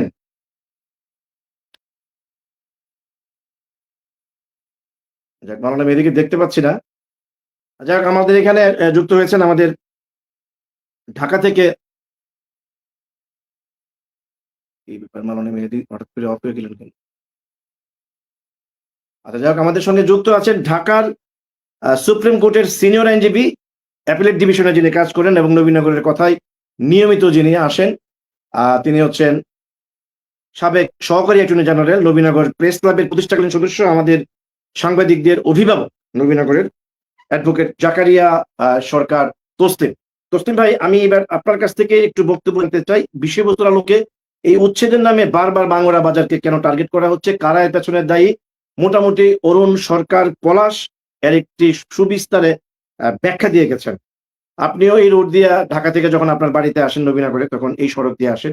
আপনি নিশ্চয়ই 25-30টি বাজার যখন অতিক্রম করেন, দুপাশে কিন্তু একদম সড়কের দুপাশ সড়ক ঘেঁষে শত শত দোকানপাট গড়ে উঠে বা গড়ে উঠেছে, এখন পর্যন্ত আছে। সেই সমস্ত বাজার উচ্ছেদ নিয়ে জেলা প্রশাসন, সড়ক ও জনপদ বিভাগের কোনো ধরনের মাথা ব্যথা নেই, এবং এটি আমি দিব্যি দায়িত্ব নিয়ে বলছি, আমার জেল ফাঁসি যেটি হোক না কেন, জেলা প্রশাসন, সড়ক ও জনপদ বিভাগ, কুমিল্লা কিংবা ব্রাহ্মণবাড়িয়ার কারো কোনো মাথা ব্যথা নেই। বারবার কেন এই বাজারটিকে টার্গেট করা হয়? এই বাজারটি আপনি জানেন একটি প্রসিদ্ধ বাজার, নবীনগর শুধু না, অত্র অঞ্চলের কুমিল্লার মধ্যে ভাঙ্গুড়া বাজারটি একটি প্রসিদ্ধ বাজার, যেখানে অসংখ্য মানুষ প্রতি বৃহস্পতি এবং রবিবার এই বাজারটিতে আসেন। সেই বাজারটিকে পরিকল্পিতভাবে কিভাবে ধ্বংস করা হচ্ছে, তার কিছু নমুনা আপনি মজনু ভাই এবং অরুণ পলাশের কাছ থেকে শুনেছেন। আপনি কি বলবেন, এই যে 4 শতাধিক মানুষের পথে বসে দেওয়া হলো, সেই মানুষগুলো এখন কোথায় যাবে? তাদের পুনর্বাসনে তেমন কোনো ব্যবস্থাও সরকার করেনি। ইভেন আমি যেটি মজনু ভাইকে প্রশ্ন করেছিলাম যে বিএনপি সরকার এখন ক্ষমতায় আছে, বিএনপির একজন প্রতিনিধি এখানে এমপি হয়েছেন, যিনি আপনি জানেন অত্যন্ত একজন সজ্জন সরল মানুষ, ভালো মানুষ, যার প্রভাব রয়েছে, সরাসরি মাননীয় প্রধানমন্ত্রীর সঙ্গে যার যোগাযোগ রয়েছে, সেই মানুষটি থাকবার পর তিনি মাননীয় জেলা প্রশাসক মহোদয়কে, যেটি আমাদের অরুণ ভাই বারবার বলছিলেন যে মাননীয় এমপি মহোদয় জেলা প্রশাসক মহোদয়কে 3 দিনের জন্য নাকি রিকোয়েস্ট করেছে, সত্য মিথ্যা আমি জানি না। ডক্টর সালাউদ্দিন স্যার আমাদের নবীনগরের প্রাক্তন অর্থ উপদেষ্টা, তিনি জেলা প্রশাসক মহোদয়কে অনুরোধ করেছেন। এরপরও কেন কয়েকটা দিন এই বাজারটিকে অন্তত রক্ষা করা গেল না? উচ্ছেদের নামে কেন এই কোটি কোটি টাকা ধ্বংস করা হলো, মানুষকে পথে বসিয়ে দেওয়া হলো? একজন সুপ্রিম কোর্টের আইনজীবী, নবীনগরের সন্তান তথা প্রেস ক্লাবের মতো একটি প্রতিষ্ঠানের প্রাক্তন সদস্য হিসেবে, আমাদের অভিভাবক হিসেবে কি বলবেন জনাব জাকারিয়া সরকার তোস্তে?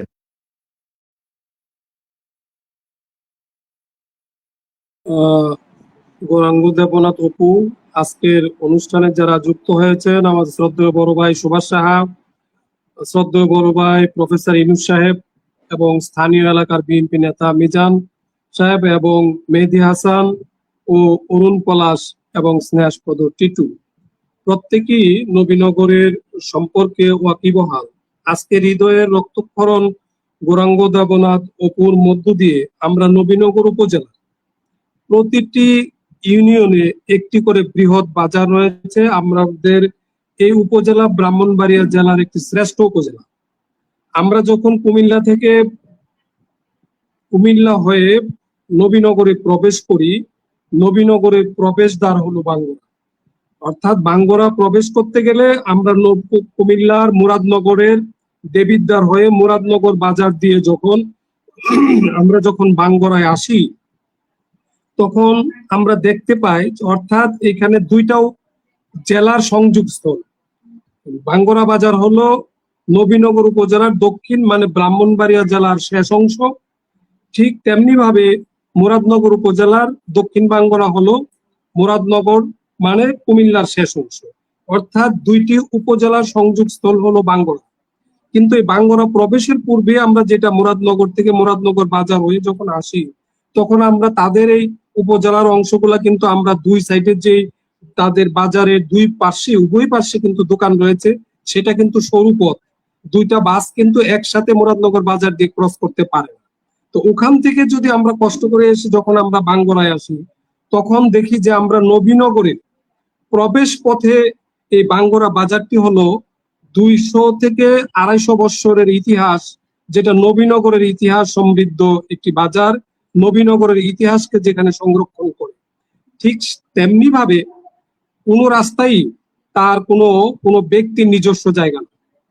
প্রতিটা জায়গায় সৌজের জায়গা, কোনোটা জেলা পরিষদের জায়গা, কোনোটা আপনার এলজিইডির জায়গা, এইভাবেই রাস্তা গড়ে ওঠে। কোনো ব্যক্তি মালিকানাধীন রাস্তা থাকে না। কিন্তু রাস্তার দুই পাশে যখন এই রাস্তাটি নবীনগর থেকে বাঙ্গরা পর্যন্ত, বাঙ্গরা হয়ে কুমিল্লা পর্যন্ত উভয় দিকেই সৌজের জায়গা, অর্থাৎ রোডস এন্ড হাইওয়ের জায়গা রয়েছে, কিন্তু এই জায়গাগুলো ভোগ করে সাধারণ জনগণ। রোডস এন্ড হাইওয়ে তার নিজস্ব কাজে যখন আসে, তখন তারা একটা উচ্ছেদ নোটিশ, সাধারণত 3 মাস আগে নোটিশ দেওয়া হয় যে আমরা এই রাস্তাটাকে প্রশস্তকরণ করব, সেই হিসাবে আমরা ভরাট করব, তখন আমরা কার্য হবে। এই জায়গায় কেউ বাধা দেওয়ার অধিকার রাখে না। অর্থাৎ দুই পাশে আমরা দেখতে পাই কেউ কেউ মৎস্য চাষ করতেছে, কেউ কেউ বাড়ির পাশে দোকানপাট করে, কিন্তু অবৈধ স্থাপনা হলে এটা ভেঙে দেওয়া হয়, আপত্তি থাকে না। কিন্তু যেখানে একটি বাজারে 400 দোকান এমনি গড়ে উঠে না, 400 দোকান একটু সরু রাস্তায় গড়ে উঠে না, নিশ্চয়ই সৌজের বিশাল জায়গা রয়েছে। এইখানে যদি সৌজ মনে করে যে আরো আমরা 5 ফিট করে উভয় পাশে 10 ফিট বাড়াবো, ততটুকু করতে পারি। কিন্তু 400 দোকান যদি 10 ফিটের দোকান তো না, 5 ফিটের দোকান না, এখানে নিশ্চয়ই এই দোকানগুলা 12 ফিট, কোনটা আরো বেশি, কিছু অংশ ভেঙে নিতে পারে, নোটিশ দিয়ে বলতে পারে যে এইখানে এতটুকু সরাই ফেলেন, আমরা এইখানে সরকার প্রশস্তকরণ করবে এবং উন্নয়নমূলক কার্যক্রম করবে। ইতিমধ্যেই সরকার টেন্ডার দিয়েছে রাস্তা প্রশস্ত করবে। এই ধরনের যদি নোটিশ দিয়ে থাকে, কাউ কোনো কিছু বলার নেই।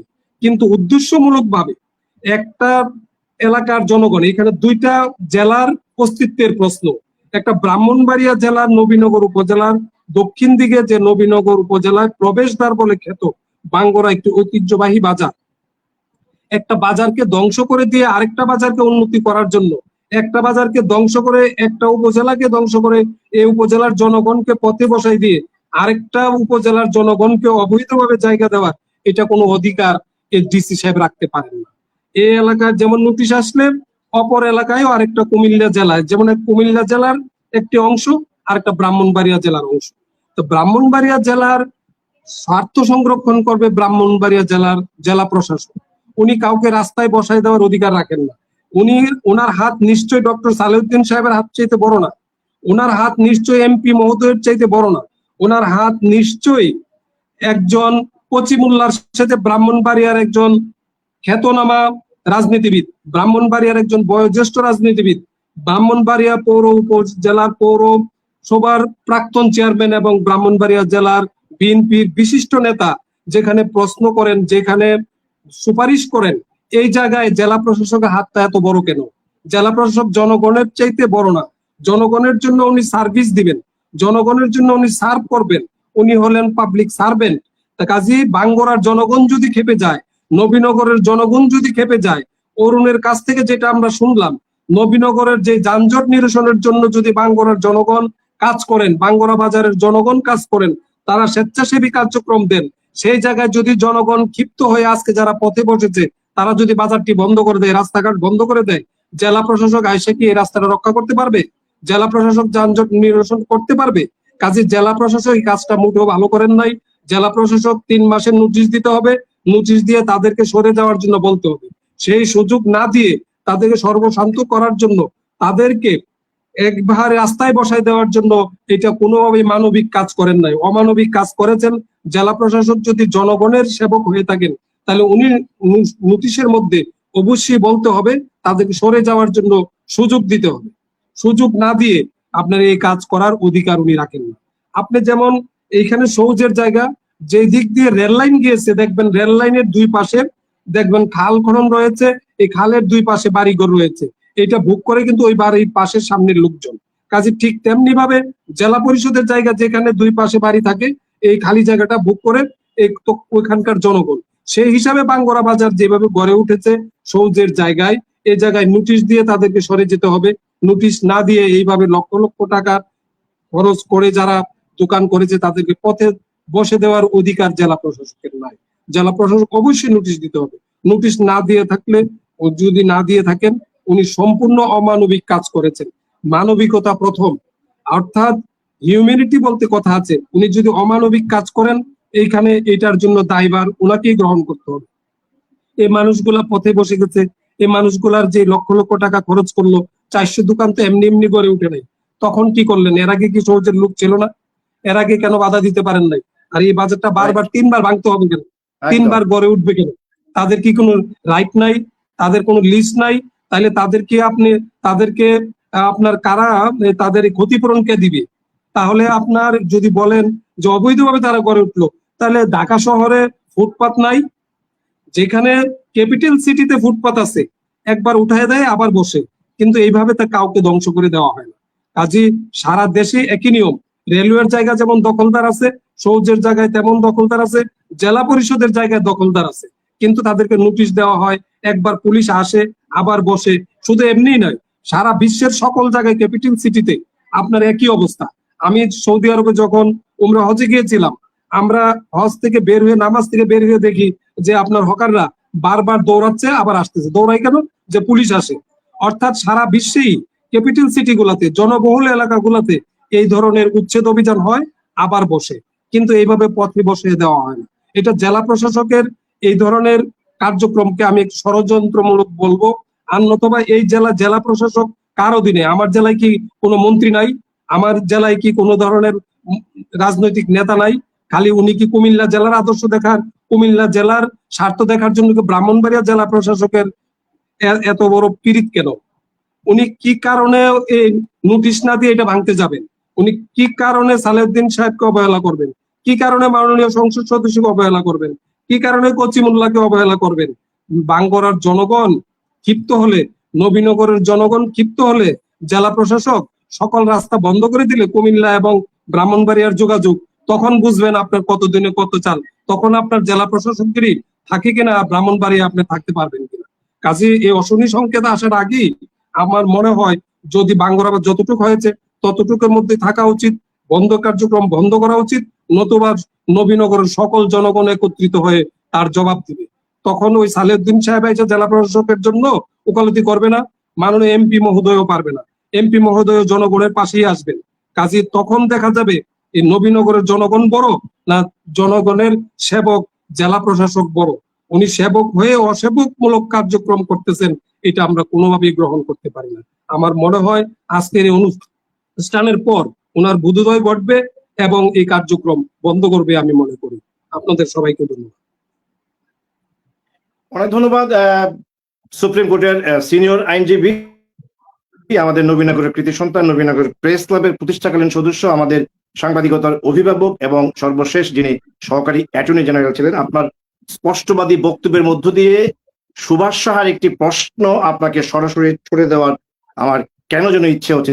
সেটি হচ্ছে, সুভাষদা বলেছিলেন যে এরকম একটি নারকীয় তাণ্ডবের পর সংশ্লিষ্ট জেলা প্রশাসনের, সংশ্লিষ্ট সৌজের যারা এই ঘটনাটি ঘটিয়ে কোটি কোটি টাকার সম্পদের ক্ষতি সাধন করেছেন এবং মানুষগুলোকে রাস্তায় বসিয়ে দিয়েছেন, জনপ্রতিনিধি আমাদের মাননীয় সাংসদ অ্যাডভোকেট এম এ মান্নান ভাইয়ের অনুরোধ রাখেননি, আমাদের সাবেক তত্ত্বাবধায়ক সরকারের অন্যতম উপদেষ্টা অর্থাৎ অর্থ উপদেষ্টা পরম শ্রদ্ধেয় ডক্টর সালেউদ্দিন স্যারের অনুরোধ রাখেননি, আমাদের ব্রাহ্মণবাড়িয়ার রাজনীতির সবচেয়ে পরিচ্ছন্ন মানুষ কচিমুল্লাহ ভাইয়ের অনুরোধ রাখেননি। সেই মানুষগুলোর বিরুদ্ধে জনস্বার্থে বাঙ্গুরা তথা নবীনগরবাসীর পক্ষে আপনি একটি হাইকোর্টে রিট করবেন কিনা, জনাব অ্যাডভোকেট জাকারিয়া সরকার তসলিম, এটি আপনার কাছে জানতে চাই। এটা হলো সাধারণত জনস্বার্থে যে রিটটা হয় এটার জন্য এমনিতে নিজে একজন আইনজীবী পারে না। বাঙ্গুরা বাজারের তরফ থেকে বাঞ্জগোড়া বাজারের মিজানুর রহমান মিজান সাহেব এবং অরুণ পলাশ, তাদেরকে আমি আগে থেকেই চিনি। তারা সৌজের কর্তৃপক্ষের কাছে এই ধরনের কোনো দরখাস্ত দিয়েছিল কিনা, সেই দরখাস্তটা ঊর্ধ্বতন কর্তৃপক্ষ বরাবর পৌঁছানো হয়েছে কিনা, এবং সৌজের যে সচিব রয়েছেন সেক্রেটারি মহোদয়ের নিকট ঢাকায় এই ধরনের দরখাস্ত দেওয়া হয়েছে কিনা, সেই দরখাস্তটা নিয়ে যদি আমার কাছে আসে অবশ্যই আমি এই ধরনের ব্যবস্থা কোর্টে আমি বাঙ্গুরা জনগণের পক্ষে আমি অবশ্যই দাঁড়াবো। কিন্তু তারা আগে আইনগতভাবে এই কাজটি করে আসতে হবে, যদি করে থাকে ভালো, না হয়ে থাকলে ইমিডিয়েটলি 24 ঘন্টার মধ্যে যাতে তারা সৌজের কর্তৃপক্ষের নিকট এই দরখাস্তটা অবশ্যই পৌঁছায় এবং আঞ্চলিক অফিস কুমিল্লা এবং তার একটা সরাসরি অনুলিপি নয় সচিব বরাবর ঢাকায় যাতে একটা দেওয়া হয় আগামী 24 ঘন্টার মধ্যে দিয়ে আসলে আমি অবশ্যই ব্যবস্থা নেব। বাঙ্গুরার জনগণের পাশে থাকবো, নবীনগরবাসীর পক্ষে থাকবো, ব্রাহ্মণবাড়িয়া জেলার পক্ষে থাকবো, এমপি মহোদয়ের পক্ষে থাকবো, সালেউদ্দিন সাহেবের পক্ষে থাকবো এবং কচিমুল্লার পক্ষে থাকবো। সর্বোপরি আমি নবীনগরের জনগণের পাশে থাকবো। অনেক ধন্যবাদ অ্যাডভোকেট জাকারিয়া সরকার তসলিম, সাবেক সহকারী অ্যাটর্নি জেনারেল এবং আমাদের নবীনগরের আমরা যারা সাংবাদিকতা করি আমাদের অভিভাবক জনাব অ্যাডভোকেট জাকারিয়া সরকার তসলিম, আপনাকে একটা সেলুট জানাই। এবং আমি গৌরাঙ্গ দেবনাথ অপু, আঞ্চলিক প্রতিনিধি কালের কণ্ঠ, এবং এখানে একজন সিনিয়র সাংবাদিক আছেন কালের কণ্ঠের, যার বাড়ি নবীনগর, সুভাষ সাহা, যিনি নারায়ণগঞ্জের জেলা প্রতিনিধি হিসেবে কাজ করছেন। আমরা দুজনও আপনার পাশে, অন্তত গণমাধ্যমের দুজন সক্রিয় কর্মী হিসাবে নবীনগরবাসীর পক্ষে তথা ডক্টর সালেউদ্দিন স্যারের পক্ষে, যেটি আপনি বললেন, কচিমুল্লাহ ভাইয়ের পক্ষে, আমাদের মান্নান ভাইয়ের পক্ষে যা যা করা দরকার আপনার পাশে আমরা আমাদের গণমাধ্যম কর্মী হিসেবে এই বাঙ্গুরাবাসীর পক্ষে আমরা আপনার পাশেই থাকবো। এইটুকু অন্তত বলে একটু আসতে চাই। মাওলানা মেহেদী যদি এবার শুনতে পেয়ে থাকেন, আমার কোনো প্রশ্ন নেই। জাকারিয়া সরকার তসলিম ভাইয়ের বক্তব্যের পর একজন জনপ্রতিনিধি হিসেবে আপনি বাঙ্গুরাবাসীকে কিংবা আমাদেরকে কি সাপোর্ট দেবেন এই সমস্ত ন্যাক্কারজনক ঘটনার প্রতিবাদে, কিংবা যারা পুনর্বাসন করতে হবে সেই সমস্ত অসহায়, দরিদ্র কিংবা পথে বসা ব্যবসায়ীদের পাশে কিভাবে দাঁড়াবেন সে বিষয়ে যদি কিছু বলেন। মাওলানা মেহেদী হাসান, সাবেক উপজেলা চেয়ারম্যান, দুঃখিত ভাইস চেয়ারম্যান। আসসালামু আলাইকুম ওয়া রাহমাতুল্লাহি ওয়া বারাকাতুহু। সর্বপ্রথম আমাদের এই নবীনগর কথার মাধ্যমে যে আমরা এই আজকে যে আমাদের নবীনগরের অনেক গুণীজন কৃতি সন্তান, আমাদের হাইকোর্টের মহামান্য হাইকোর্টের আমার শ্রদ্ধেয় তসলিম ভাই এবং আমাদের নবীনগরের কৃতি সন্তান আমাদের বাবু সুভাষ দাদা সহ আমাদের অনেক গুণীজন এই টক শো এই লাইভে রয়েছেন।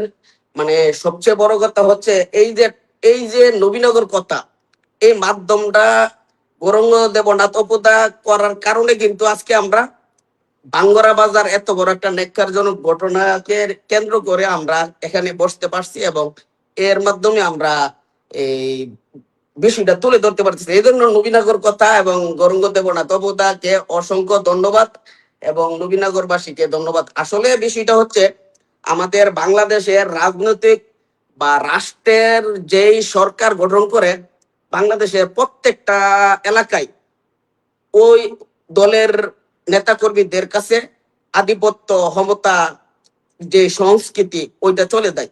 আমাদের নবীনগর উপজেলার মধ্যে আমার জানা মতে বাংলাদেশের সব জায়গাতেই এই যে এই আপনার এই রাষ্ট্র মানে একটা কি বলে সরকার পতন হইলে একটা নেতৃত্ব পতন হয়ে যায়। আমাদের নবীনগর একমাত্র এই সংস্কৃতিটা নাই, কিন্তু বাঙ্গরা বাজারে এটা রয়েছে। এখানে যে সরকার মানে যা ক্ষমতায় আসে ওনাদের লোকজন এনে এই যে নেতৃত্বটা চলে আসে সেক্ষেত্রে। আর সবচেয়ে বড় কথা যে এই যে বাজার যে কেন্দ্র করে যে দোকানগুলি, এই দোকানগুলি 2024 সালের জুনে সম্ভবত আমরা তখন নির্বাচন আমাদের উপজেলা নির্বাচন হয়েছে, আমরা সম্ভবত ভাইস চেয়ারম্যান হওয়ার পরই এমন একটা এই আজকের এই ঘটনাটা কিন্তু তখনও 24-এও ঘটছিল। আমাদের এই সাবেক এমপি জনাব ফৈজুর রহমান বাদল সাহেবের নেতৃত্বে তখন আমরা ওই ঘটনাস্থল পরিদর্শন করতে গিয়েছিলাম। তো যে বিষয়টা আমরা এই খুঁজে পাইলাম বা তদন্ত বা কি বলে করে বিষয়টা বাস্তবতাটা পাইলাম, সেটা হচ্ছে এই যে নবীনগর উপজেলার মধ্যে আমাদের নবীনগর যে আমাদের ভ্রাতৃত্বের বন্ধন একটা সুন্দর রাজনৈতিক সংস্কৃতি, বাঙ্গরা কিন্তু এটা নাই। বাঙ্গরা বাংলাদেশের অন্যান্য কালচারের মতো। তো সেই ক্ষেত্রে এখানে যারা আধিপত্য যাদের কাছে ক্ষমতাটা চলে আসার সাথে সাথে এই যে বাজারের নেতৃত্ব, এই বাজার এনে 100% এখানে বাণিজ্য হয়। এই যে দোকানগুলি এখানে আপনি দেখেন আমাদের নবীনগর বড় বাজার, এখানে শত শত ট্রাক আসতেছে। মানে বাংলাদেশের অন্য একটা উপজেলাতে এত ফল ফুল বিক্রি হয় কিনা আমার জানা নেই। নবীনগর বাজারে যে ফল বিক্রি হয়, এখানে আমাদের নবীনগর বড় বাজারে যে ব্যবসায়ীগুলি, এখানে 1 টাকা কাউকে চাঁদা দিতে হয় না। এমন যদি হইতো আমি বা আমরা যারা নবীনগরের নেতৃস্থানীয় লোকেরা যদি এই বাজারের ব্যবসায়ীদের কাছ থেকে যদি আমরা চাঁদা নিতাম, তাহলে কি হইতো, আমাদের প্রতিপক্ষ যারা আছে তারা কিন্তু এই মানে এই বাজারের দায়িত্বটা মানে সরকার মানে কি বলে এই যে সর্ব জনপদের কাছে যে আইসা এখানে ভাঙছে, এটা কিন্তু এমন বাঙ্গরা বাজারের প্রতিপক্ষ যারা নেতৃত্বে আজকে আসছে, যারা গতকাল ছিল, এরা কিন্তু আবার এই ওনাদেরকে ইন্ধন দিচ্ছে, উস্কানি দিচ্ছে। বিষয়টা কিন্তু এই জায়গায় একদম আর এখানে রাইট। মূল বিষয়টা হচ্ছে বাস্তবতাটা অস্বীকার করার কোনো সুযোগ নাই। এখানে বাণিজ্য হয়, বিগত দিনও হয়েছে, বর্তমানও হচ্ছে, আগামী দিনও হবে। কারণ বাংলাদেশের অন্য অন্য কালচারের সাথে বাঙ্গরার কালচারের মিল আছে, আমাদের নবীনগরের একমাত্র এই পয়েন্টটাই। তো সেক্ষেত্রে এখানে আমি মনে করি বাঙ্গরা বাজারের নেতৃস্থানীয় লোক আজকে যারা নতুন নেতৃত্বে আসছে, গতকাল যারা ছিল তাদের এখানে এই ব্যবসায়ী যারা রয়েছে অসহায় ব্যবসায়ী, আর ব্যবসায়ীগুলি এই যারা এই দোকানগুলি নিয়ে মানে এই টাকা এত টাকা দিয়া মানে এই দোকানগুলিতে আসে, এরা তো এদের ইন্টেনশনে জানা দরকার ছিল, এদের দৃষ্টিভঙ্গিটা আমি বুঝি না। গতকাল এদেরকে ভাঙ্গে ফেলাইছে ফৈজুর রহমান বাদল, এদেরকে বাঁচাতে পারে নাই। আজকে মান্নান সাহেব যে বাঁচাবে তাদেরকে, সেই নিশ্চয়তাটা কোথায়? আমাদের এমপি, আমাদের নবীনগরের বর্তমান অভিভাবক আমাদের মান্নান সাহেব। এখন গতকাল তো ফৈজুর রহমান বাদল এই ব্যবসায়ীদেরকে বাঁচাতে পারে নাই, এই দোকানগুলিকে ঠেকাতে পারে নাই।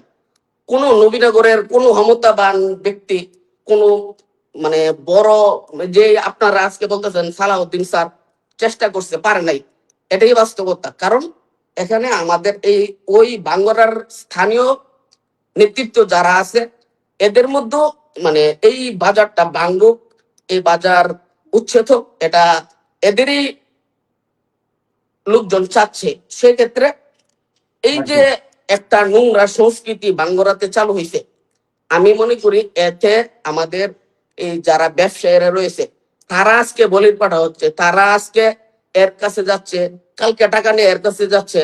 এই যে আমি এই এই আজকে যদি টাকার লেনদেনটা না হইতো, বাণিজ্যটা যদি না থাকতো, আমাদের নবীনগর বড় বাজারের মতো যদি 1 টাকা চাঁদা ছাড়া হইতো, তাহলে কিন্তু এখানে যারা ক্ষমতার মসনদ থেকে চলে গেছে এর দৃষ্টিভঙ্গি কিন্তু কাজ করতো যে না, এখানে তো কেউ চাঁদা নিতেছে না, কেউ বাণিজ্য করতেছে না, সো আমি কেন তার ক্ষতি করব। এই যে একটা ভিতরে একটা প্রতিহিংসা, এটা কিন্তু আমাদের নবীনগরে বড় বাজারে মানুষ এখানে যখন এই চিন্তাটা থাকতো যে না, এখানে তো কোনো চাঁদা নাই, বাণিজ্য নাই, তাইলে আমি একটা ব্যবসায়ীরা গরিব মানুষকে আমি তার পেটে লাথি দেওয়ার কোনো দরকার নাই। এইটা কিন্তু আমাদের মধ্যে হচ্ছে, কিন্তু ওইখানে এটা নাই, ওইখানে লাখ লাখ কোটি কোটি টাকা বাণিজ্য হচ্ছে। তো এখানে এটা হবে, এটাই বাস্তবতা। আর আমি মনে করি এটা, আমি মূল বিষয়টা, আমার বিষয়টা যদি হয় আপনারা ক্ষমা দৃষ্টিতে দেখবেন। এটা আমি এনে আমার সকলেই সিনিয়র নেতৃবৃন্দ রয়েছেন, গুণীজন রয়েছেন, মূল যে বিষয়টা এটাই মূল বাস্তবতা হচ্ছে এখানের এই বিষয়টা। তো এক্ষেত্রে আমি মনে করি আমাদের যারা একদম। নবীনগর নেতৃত্ব যারা দিবে, এবং বর্তমান যে আমাদের মাননীয় এমপি মহোদয় রয়েছেন, উনি অত্যন্ত বিচক্ষণ। উনি, আমি মনে করি উনি এই বিষয়টা নিয়ে পুঙ্খানুভাবে বিষয়টা করা দরকার, তদন্ত করা দরকার, এবং ভালোভাবে উনি যদি মানে স্ট্রংলি ভাবে যদি উনি নেতৃত্বে না দেয়, তাহলে তো মানে কি বলে, একটা নবীনগর উপজেলা বিশাল বড় একটা উপজেলা, আটলান্টিক মহাসাগরের মতো নবীনগর উপজেলা, রসুলপুর থেকে বিটিভি সারা, মানে আমরা যারা নির্বাচন করি, মানে এত বড় বিশাল উপজেলা, এই উপজেলার মধ্যে এখানে আমাদের এই নবীনগর উপজেলার মধ্যে দাঙ্গার প্রবণতা রয়েছে, এখানে মাদকের কি বলে বিস্তার ঘটতেছে, তারপর সন্ত্রাস, এই যে আগে আমরা এটি দেখি নাই, বর্তমানে আপনার দেখা যাচ্ছে বিভিন্ন জায়গায় গোলাগুলি হচ্ছে। এই যে নবীনগর আমাদের শান্তিময় যে একটা নবীনগর ছিল, আমাদের যে সুন্দর একটা সুশৃঙ্খল নবীনগর ছিল, সেটা কিন্তু এখন কন্ট্রোলে নেই। এখানে আমাদের প্রতিবেশী নরসিংদী জেলার রায়পুরা উপজেলার যে সংস্কৃতি, ওইখানে দিনের বেলা অবৈধ অস্ত্র নিয়ে যারা দিনের বেলা মানুষ মেরে বলে, ওই অস্ত্রগুলি আমাদের এখানে ঢুকতেছে।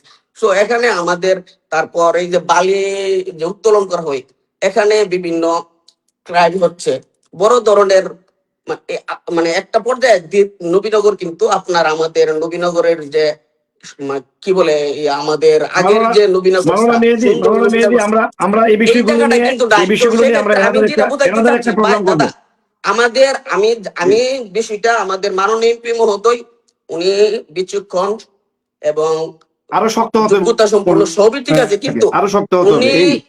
উনি এভাবে নবীনগর একটা বিশাল বড় উপজেলাকে নেতৃত্ব দিতে হলে উনি অনেক কঠোর হতে হবে, এবং উনি স্ট্রংলি ভাবে বিষয়গুলি হ্যান্ডেলিং করতে হবে। আমি আমাদের এমপি মহোদয়ের কাছে বা আজকের আপনাদের গুণীজনের মাধ্যমে বা আমাদের এমপি মহোদয়কে বিষয়টা আমি অবগত করতে চাই যে উনি স্ট্রংলি ভাবে যদি মানে শক্ত হাতে যদি নবীনগরের দায়িত্ব না নেই, তাহলে এই নবীনগরকে উনি কন্ট্রোল করতে পারবে না, এভাবে পসিবল না। অনেক ধন্যবাদ মাওলানা মেহেদী। আমার মনে হয় আপনার মেসেজটা ওনার যারা কাছাকাছি থাকেন সর্বক্ষণ গত 5 মাস যাবত, যাদেরকে আমরা ওনার আশপাশে দেখছি, তারা আপনার এই কথাগুলো নিশ্চয়ই শুনছেন। আমার বিশ্বাস তারা দেখছেন, কারণ আজকে প্রচুর দর্শক কিন্তু আছে অনুষ্ঠানটা দেখছে। আমি বিশ্বাস করি মাননীয় সাংসদ হয়তোবা যদি তার আশেপাশের লোকজন কিংবা তার পিএস এটি প্রায়ই দেখেন, আমি যেটুকু জানি, হয়তো শ্রদ্ধেয় মান্নান ভাইও আপনার এই কথাগুলি শুনছেন কিংবা পরবর্তী রেকর্ডে শুনবেন, এবং তিনি আমাদের যে পালসটা, আমাদের যে মনের ভেতরের যন্ত্রণাটা, সেটা বুঝবার চেষ্টা করবেন। আমরা একটু আসতে চাই, গণমাধ্যম কর্মীদের একজন যুক্ত হয়েছেন, যদিও আমি 4 জন গণমাধ্যম কর্মীকে আজকে আমন্ত্রণ জানিয়েছিলাম। সেখান থেকে সাহেবের সভাপতি শাহিন রাজা টিটু যুক্ত হয়েছেন। শাহিন রাজা টিটু এই বিষয়টি নিয়ে দীর্ঘদিন যাবৎ কাজ করছেন, এবং এর আগেও একাধিক টকশোতে এই বিষয় নিয়ে কথা বলেছেন। এই যে সর্বশেষ আপনি সবার বক্তব্য শুনেছেন টিটু, সর্বশেষ যেটি আমাদের মাননীয় মেহেদী হাসান বললেন যে আমাদের মাননীয় সাংসদ, আপনি যাকে কাকা বলে সম্বোধন করেন, আমি প্রায়ই দেখি ফোনে আপনি বলেন কাকা কেমন আছেন, কাকা নবীনগরে এই সমস্যা হচ্ছে, এবং আপনার সঙ্গে উনি বেশ চমৎকার ভাবে কথা বলেন। যদিও আমাদের ফোন অনেকটাই কম ধরেন, কিন্তু আপনার ফোন উনি খুব নিয়মিত ধরেন। আপনার এমপি মহোদয়ের সঙ্গে আপনার বেশ ভালো সম্পর্ক। এই যে মেহেদী হাসানের যে একটি শঙ্কা, দুঃখ, কষ্ট, তার যন্ত্রণাটা সকল নবীনগরবাসীর পক্ষ থেকে মাননীয় সাংসদকে জানানো হয়েছে। বাংলার যে ঘটনাটি ঘটেছে, একজন এমপির কথাও যখন জেলা প্রশাসনের পক্ষ থেকে, সড়ক জনপদ বিভাগের পক্ষ থেকে কেউ অনুরোধটুকু রাখেন না, তখন তাকে বলা হচ্ছে আর কঠোর থেকে কঠোর হওয়ার জন্য। এবং 400 ব্যবসায়ী আজকে পথে বসে গেছে। এই টকশোটি করবার ঘন্টাখানেক আগে আমিও মাননীয় সাংসদের সঙ্গে দুর্ভাগ্য না সৌভাগ্যবশত আজকে টেলিফোন তিনি আমাকে নিজেই করেছেন, সেজন্য আমি তাকে সেলুট জানাই, যাকে আমি বারবার টেলিফোন করে পাই না, কিন্তু আজকে তিনি নিজেই ফোন করেছিলেন। আমি আজকে এই ঘটনাটি তাকে তুলে ধরেছি যে আজকে বাংলা বাজার নিয়ে আপনার একটি কঠোর ভূমিকা আমরা দেখতে চাই। বিশেষ করে যা ঘটনা তো ঘটেই গেছে, কিন্তু অন্তত প্রশাসনের পক্ষ থেকে, সরকারের পক্ষ থেকে যে সমস্ত ব্যবসায়ী ভাইরা পথে বসে গেছে সেই সমস্ত ব্যবসায়ীদেরকে পুনর্বাসন করতে হবে। তিনি আমাকে বলেছেন যে গৌরাঙ্গ বিষয়গুলো আমি দেখব, আমি আমার নলেজে বিষয়গুলো আছে। এই বিষয় নিয়ে, সামগ্রিক বিষয় নিয়ে একজন গণমাধ্যম কর্মী হিসেবে আপনার কি মনে হয় না যে আমাদের উপর এই যে আজকে বিষয়বস্তু যে উচ্ছেদের নামে বারবার কেন বাংলা বাজারটিকেই ধ্বংস করা হচ্ছে, এটি একেবারেই পরিকল্পিত। এবং যেটি অরুণ পলাশ পরিষ্কার নাম ধরে বলেছে যে গাজীরহাট যে বাজারটি রয়েছে তাদের পক্ষ থেকে কেউ না কেউ, তাদের অনেক লোক নাকি উপরে চাকরি বাকরিও করে, সরকারের অনেক উপর মহলে তারা আছেন, সেই সমস্ত লোকগুলো কিংবা তাদের যারা খুব কাছাকাছি থাকে, অর্থনৈতিক সুযোগ সুবিধা নিয়ে সকলকে ম্যানেজ করে এই বাজারটিকে ধ্বংস করছে বলে যে অভিযোগটা রয়েছে, সেই বিষয়ে গণমাধ্যম কর্মী হিসেবে আপনার কাছে কি সেটি মনে হয়, নাকি নতুন করে কিছু যোগ করবেন? শাহিন রাজা টিটু। ধন্যবাদ।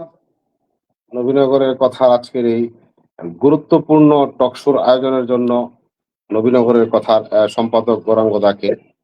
আজকের যে বিষয় নির্ধারণ করা হয়েছে, উচ্ছেদের নামে আঙ্গরা বাজারকেই কেন বারবার টার্গেট করা হচ্ছে, সেই প্রসঙ্গে যদি আমি বলতে চাই তাহলে বলতে হবে বাঙ্গরা বাজার ভাঙ্গাগড়ার এক অন্তহীন চক্র।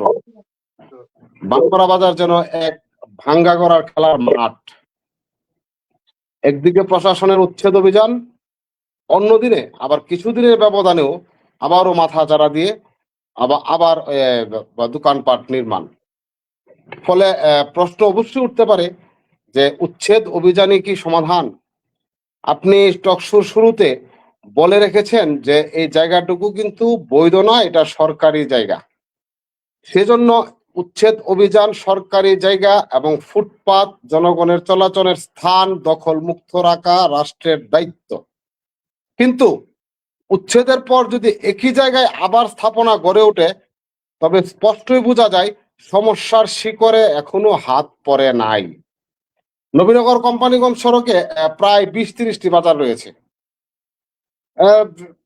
আরো বেশি হইতে পারে, আমি এটা জানি না, অনুমানে ধরে নিলাম 20-30টি বাজার রয়েছে। এসব বাজারের অনেক স্থানেই সরকারি ভূমি দখল করে বিভিন্ন স্থাপনা গড়ে উঠেছে। যদি সরকার সত্যই নিজের সম্পত্তি দখলমুক্ত করার উদ্দেশ্যে উচ্ছেদ অভিযান চালিয়ে থাকে, তাহলে কি সরকারের সারা সম্পত্তি বাঙ্গরা বাজারে? আর কোনো বাজারে মনে হয় সরকারের কোনো সম্পত্তি তাহলে নাই। হয় সরকারের সম্পত্তি নাই, অথবা তাহলে বলতে হচ্ছে সরকারি সম্পত্তি উদ্ধার করা উদ্দেশ্য, নাকি কোনো ব্যক্তিগত আক্রোশ মেটানোর জন্য বাঙ্গরা বাজারকে টার্গেট করা হয়। সরকারি সম্পত্তি উদ্ধার করার উদ্দেশ্য হলে নিশ্চয়ই 20-30টা বাজারে সরকারি সম্পত্তি উদ্ধার করা প্রয়োজন, কেননা সারা সরকারের সম্পত্তি বাঙ্গরা বাজারে অবশ্যই নাই।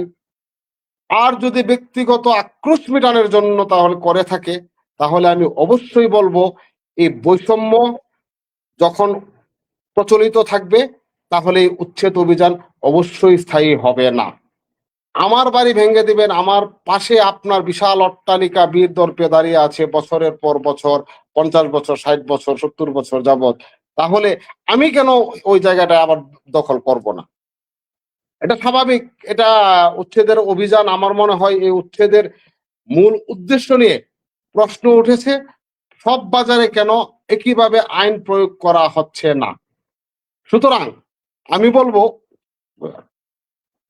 অনেকে আবার যুক্তি দেয় যানজট যানজট যানজট।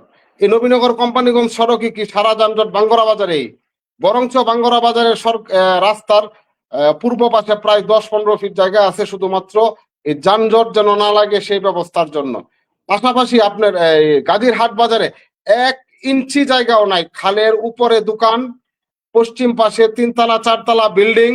আমি নিজে দেখেছি, আমার কাছে ছবি আছে ওই বিল্ডিং এর, যে খালের উপরে বিল্ডিং রয়ে গেছে। ওই বিল্ডিং এখনো অক্ষত অবস্থায় আছে। সম্ভবত সেটা 2007 সালে জরুরি অবস্থার সময় সমভিত্তিতে বৈষম্যহীন ভাবে বাজার নবীনগর থেকে কোম্পানিগঞ্জ বাজার উচ্ছেদ করা হয়েছিল। এর আওতায় ভোলাচং পড়েছিল, এর আওতায় ইব্রাহিমপুর পড়েছিল, দক্ষিণ বাঙ্গরা পড়েছিল, কোম্পানিগঞ্জ পড়েছিল। কিন্তু এখন দেখা যাচ্ছে ওই 2000 মানে জরুরি অবস্থার পরে কয়েকবার ভাঙ্গা হয়েছে, সেটা শুধুমাত্র বাঙ্গরা বাজারই। কেন বাঙ্গরা বাজারকে বারবার টার্গেট করা হয়? এখন আসেন প্রশ্ন, যে কথাটুকু অরুণ ভাই বলে গেছেন, এই ঐতিহ্যবাহী বাঙ্গরা বাজারটি প্রায় 200 বছরের পুরানো। আর এই রাস্তাটি হয়েছে 1970 সালের স্টার্টিং এ এলজিডি এই রাস্তাটি প্রথমে করার কাজ শুরু করেন। 80-র দশকে এসে আপনার রাস্তাটির কাজ সম্পন্ন হয়, তখন এটা রুটস এন্ড হাইওয়ে অধিগ্রহণ করে, তারা তাদের ডিপার্টমেন্টে নিয়ে যায়। তারপর এই আমি এখন এটা সবগুলা বের করেছি নেট থেকে।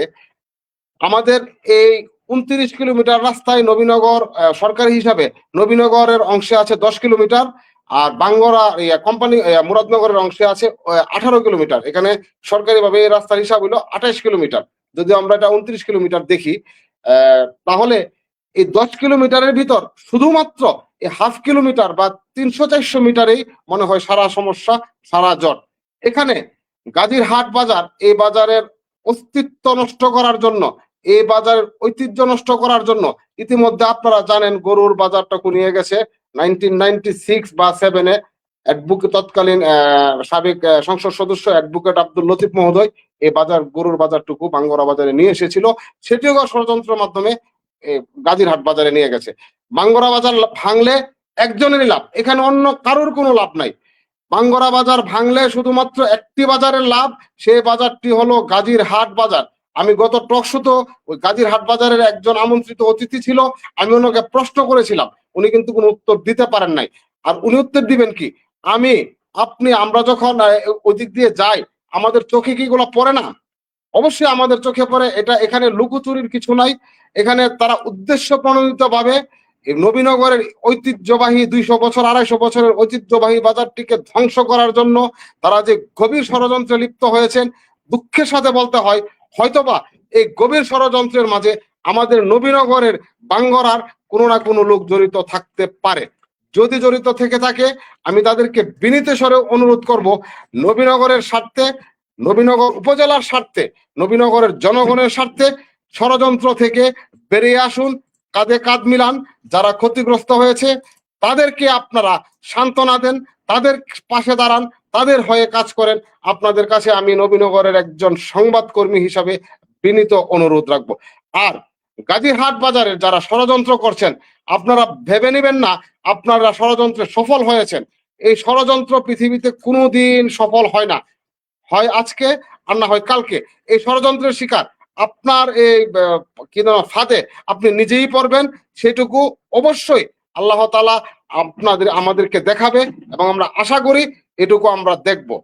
আইনের সৌন্দর্য তখনই সৌন্দর্য পায় যখন তার প্রয়োগ সমানভাবে হয়।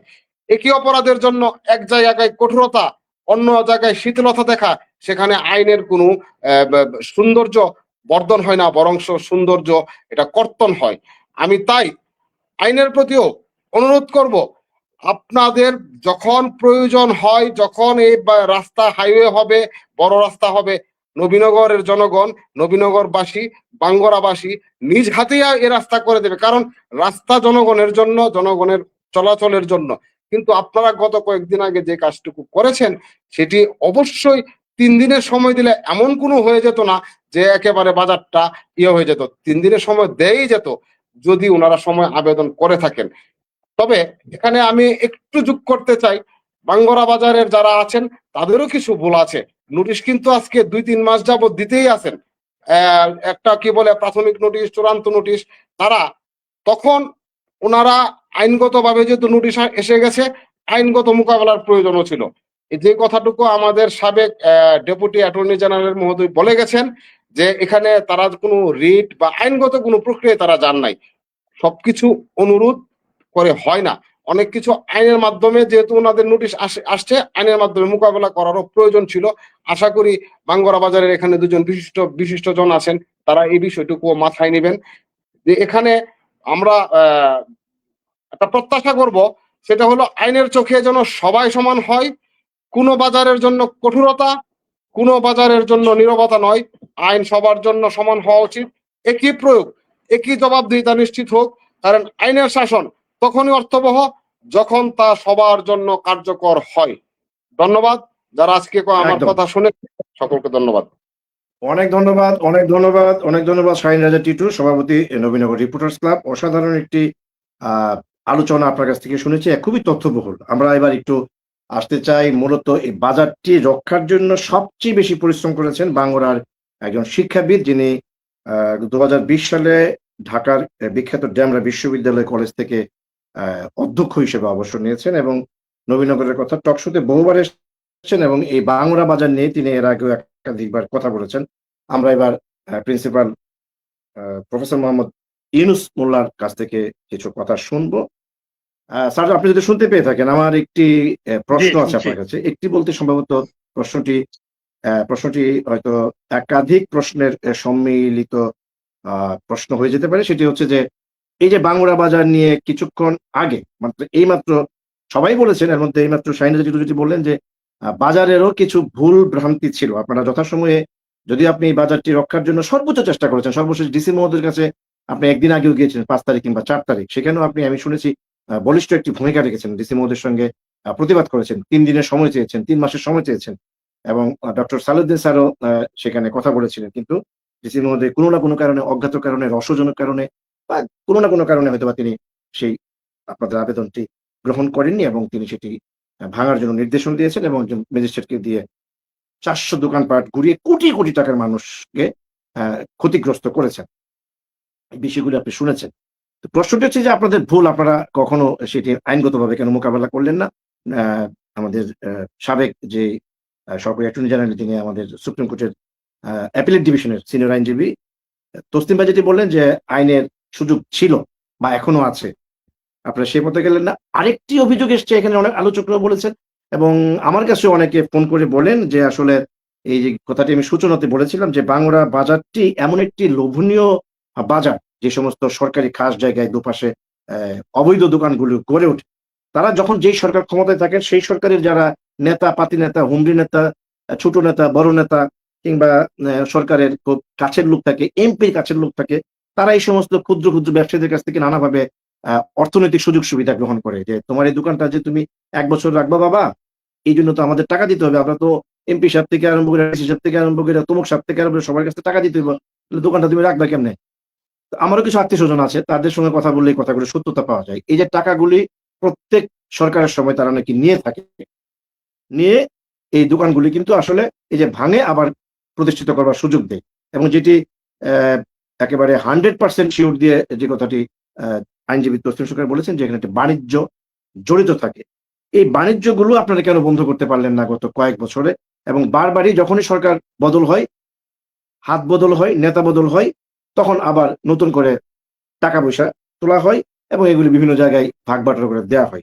সর্বশেষ যে অভিযোগটা আমি কিছুদিন আগে 4 তারিখ বা 5 তারিখ, যেদিন আমি ফোন দিয়েছিলাম ডিসি মহোদয়কে, আমি তখন চিটাগং থেকে আসছিলাম, আমি বাঙ্গুরার কাছাকাছি এসে জেলা প্রশাসক মহোদয়কে কল করেছিলাম ডক্টর সালাউদ্দিন স্যারের রেফারেন্সে। তিনি আমাকে বলেছিলেন যে হ্যাঁ, স্যারের সঙ্গে আমার কথা হয়েছে, বিস্তারিত আমি বিষয়টি দেখছি। উনি আমাকে বেশ পজিটিভলি বলেছিলেন যে আমি বিষয়টি দেখছি। তখন ওই যে সিএনজি ড্রাইভার আমাকে বলছিল, তার বাড়ি বাঙ্গুরার কাছে একটি গ্রামের নাম, বলছিল যে স্যার আপনি যে কথা কইছেন কার লোকে? আমি কইছি যে ব্রাহ্মণবাড়িয়া জেলা প্রশাসকের সঙ্গে। কোনো লাভ হইতো না স্যার, ইটা স্যার প্রত্যেকবারে ভাঙে আর টেয়া পয়সা রুজি করে, এবার যাতে না ভাঙতে পারে এই কারণে এই ব্যবসায়ীরা বহু টেয়া দিচ্ছে, কেউ 50,000, কেউ 1 লাখ, কেউ 2 লাখ, তার কাছ থেকে টেয়া নিছে। সরকারি দলের লোকজন বলছে যে তোমরা দোকান ভাঙা হইতো না, আল্লাহর রাস্তে নিশ্চিত থাকো, আমরা সব জায়গায় ম্যানেজ করতেছি। এই যে অভিযোগগুলো, একজন সিএনজি ড্রাইভার আমাকে বললো সর্বশেষও নাকি টাকা তোলা হয়েছে এই বাজারটিকে রক্ষা করার জন্য। এই যে বাণিজ্য, যেটি জাকারিয়া সরকার তসলিমা বলেছেন, এই বাণিজ্য যেই সরকার যখন ক্ষমতায় থাকে সেই সরকারের প্রতিনিধিরা নেই। এই অভিযোগটা কতটা সত্য, যেহেতু আপনি শুরু থেকে এর সঙ্গে জড়িত আছেন এবং আপনাকে বাঙ্গুরা বাজার রক্ষা কমিটির সর্বজন শ্রদ্ধেয় একজন ব্যক্তি হিসেবে তুলনা করা হয়, এবং আপনি যেই ভূমিকা রেখেছেন এবার এই বাজারটি রক্ষার জন্য, আমিও আপনাকে সেলুট জানাই যে এই ধরনের আসলে জনপ্রতিনিধিরা এই ভূমিকাটা রাখতে পারতেন। আমি যেটি বলেছিলাম মজনু সরকারকে, যেহেতু ইউনিয়ন সভাপতিকে, যে আপনার দল ক্ষমতায়, আপনার এমপি অত্যন্ত প্রভাবশালী, সজ্জন এবং মাননীয় প্রধানমন্ত্রী তারেক রহমানের খুবই আস্থাভাজন নেতা, সেই মানুষের কথা যখন জেলা প্রশাসক শুনে না, তখন আসলে এই বাজার রক্ষায় আপনি যে ভূমিকাটা রেখেছেন, আপনাকে সেলুট জানিয়ে বলবো স্যার। কি বলবেন এই সমস্ত অভিযোগের ব্যাখ্যায়, কি দিবেন? আর এই বাজারে যারা 400 মানুষ, সাধারণ ব্যবসায়ী আজকে পথের ভিখারি হয়ে গেছে, আমার আত্মীয় স্বজন সহ, তাদের পুনর্বাসনে আপনার কোনো দিক নির্দেশনা আছে কিনা? প্রফেসর মোহাম্মদ ইউনুস মোল্লা স্যার। ধন্যবাদ। গৌরাঙ্গ দেবনাথ অপু, আপনার সঞ্চালনায় আজকের এই টক শোয়ে যারা সহ আলোচক আছে তাদেরকে ধন্যবাদ ও সালাম জানিয়ে আমি আমার কথা বলছি। এই বাংলা বাজারের ঐতিহ্য সম্পর্কে আলোচনা হয়েছে। নবীনগর উপজেলার দ্বিতীয় বৃহত্তম বাজার বলা যায় বাংলা বাজারকে। এই বাজারটি আশেপাশে প্রায় 6টি ইউনিয়নের লোকজন প্রতিদিন এই বাজারে আসে তাদের পণ্য কেনাকাটা করার জন্য। আর আপনারা জানেন যে এটা দীর্ঘদিন যাবৎ প্রসিদ্ধ বাজার হিসাবে খ্যাতি অর্জন করেছে বিভিন্ন কারণে। বিগত সরকারের আমলে সহজ কর্তৃপক্ষ বাংলা বাজারকে কেন্দ্র করে অনেক টাকা লেনদেন হয়েছে। লেনদেনের মাধ্যমে সহজের জায়গার দুই পাশে, রাস্তার দুই পাশে দোকান করে দেওয়ার জন্য টাকা নিয়ে দোকান করে দিয়েছে। এইসব অভিযোগের প্রেক্ষিতে এই বাজারটিকে সহজের জায়গায় অবৈধ স্থাপনা নির্ণয় করে, নির্ধারিত করে বাজারটিকে ভেঙে দেওয়া হয়। ভেঙে দেওয়ার পর সরকার পরিবর্তন হয়। পরিবর্তিত সরকারের সময় এই বাজারের দায়িত্ব নেয় শামীম মিয়া নামে একজন ব্যবসায়ী। সে সভাপতি নির্বাচিত হয় এবং তার কমিটিরা বাজারের শৃঙ্খলা বজায় রাখার জন্য বিভিন্ন কর্মকাণ্ডে তারা নিজেদেরকে নিয়োজিত করে। এখন প্রশ্ন হলো, এই কমিটি এসে যার দোকান ভাঙ্গা গিয়েছিল ওই জায়গায় সে নিজেরা দায়িত্ব নিয়ে দোকান ঘরগুলি তুলে, এবং সেখানে কোনো 10 টাকার লেনদেন হয় নাই। কোনো দোকানদার বলতে পারবে না যে আমাকে আমার পুরনো জায়গায় দোকান তোলার জন্য বাজার কমিটির কোনো কর্মকর্তাকে 10 টাকা আমাদের চাঁদা দিতে হয়েছে। এই তথ্যটুকু আমি জানি। এবং এখন গয়রহভাবে অনেকেই বলে ফেলছে যে এই কমিটি আইসাও ঘর তোলার জন্য বিভিন্ন দোকানিদের কাছ থেকে টাকা নিয়েছে। এই কথাটি সম্পূর্ণ ভুল। আমি এদেরকে চিনি এবং এদের অ্যাক্টিভিটি সম্পর্কে আমি জেনে শুনেই এদের সাথে মিলেমিশে এই বাজারটি রক্ষার জন্য দফায় দফায় জেলা প্রশাসক, সহজের এক্সিএন, এমপি মহোদয় বিভিন্ন পর্যায়ে কথাবার্তা বলেছি। দফায় দফায় আমি মিটিং করেছি বাজার কমিটির নেতৃবৃন্দের সাথে, এবং যারা নোটিশ প্রাপ্ত হয়েছে অবৈধ স্থাপনা হিসাবে সহজের, তাদের সাথেও আমরা মিটিং করেছি। আমরা অত্যন্ত গোপনীয়তার সাথে তদন্ত করে দেখেছি যে এখানে নতুন কমিটি এসে কোনো বাণিজ্যিক লেনদেন করে নাই। যার যার দোকান যে অবস্থা ছিল তাদের দায়িত্বে সেই দোকান তুলেছে, তাদেরকে দোকান তুলতেও বলে নাই, আর তাদের কাছ থেকে কোনো 10 টাকা নেওয়া হয় নাই। আমাকে মুখপাত্র করে এবং আমি দফায় দফায় এই বাজারটিকে রক্ষার জন্য বিভিন্ন পর্যায়ে চেষ্টা করেছি। এখন কথাটা হলো এই, বাংলাদেশ একটি গরিব দেশ, অশিক্ষিত দেশ, জনসংখ্যার আধিক্যের দেশ। এই সহজের রাস্তা সারা বাংলাদেশে জালের মতো বিস্তার করে আছে এবং সহজে পরিচিত এবং অব্যবহৃত জায়গায় ছোটখাটো দোকান করে সারা বাংলাদেশের বিভিন্ন ক্ষুদ্র ব্যবসায়ীরা তাদের ব্যবসা বাণিজ্য করে জীবনযাপন করছে। ঠিক তেমনি বাঙ্গুরা বাজারটির যে রাস্তাটি নবীনগর টু কুমিল্লা, এটা ছিল হালত, পরবর্তী সময়ে ডিস্ট্রিক্টের কাঁচা রাস্তা, তারপরে 80-র দশকে সহজে কাছে হস্তান্তরিত হয়, তারা ইট বসানোর কাজ করে, পরবর্তী সময়ে পাকাকরণ করা হয় এবং এখনো অনেক স্টিলের ব্রিজ রয়েছে, বড় বড় অনেক ব্রিজ রয়েছে, সম্পূর্ণ এখনো হয়নি। তো যাই হোক, অধিক জনসংখ্যার কারণে বাজারের ব্যাপ্তি বেড়ে যায়, আস্তে আস্তে রাস্তার পাশে ছোটখাটো দোকান করে মানুষে ব্যবসা বাণিজ্য করে আসছিল। এখন কথাটা হলো, অনেক আলোচনা হয়েছে, রাত্র গভীর হয়েছে, আমি আলোচনা দীর্ঘায়িত করব না, যা হবার হয়ে গেছে। নবীনগর থেকে বাঙ্গুরা বাজার পর্যন্ত রাস্তার দুই পাশে যে দোকানিরা ছোট ছোট দোকানিরা দোকান করে জীবন চালাচ্ছে, ঠুনকো কারণে তাদের দোকান ভেঙে দেওয়ার কোনো অর্থই হবে না।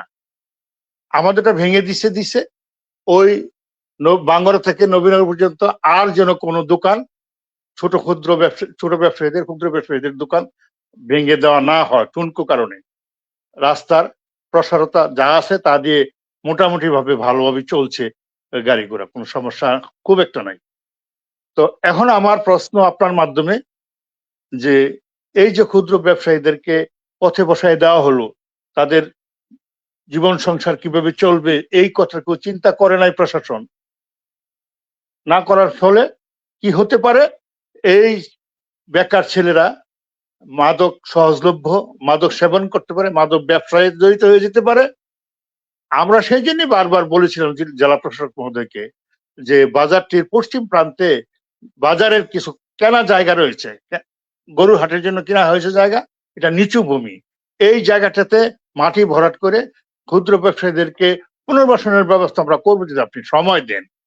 এবং রাস্তার পূর্ব পাশেও বাজারের পূর্ব দিকেও কিছু ডিসির খাস জায়গা রয়েছে, সেখানেও মাটি ভরাট করে দোকানীদেরকে বসানোর ব্যবস্থা করে দিতে পারবো যদি আমরা সময় দেন। আমরা এই কথা কোনো সময় বলি নাই যে সরকারি জায়গায় আমরা জবরদখল করে থাকবো।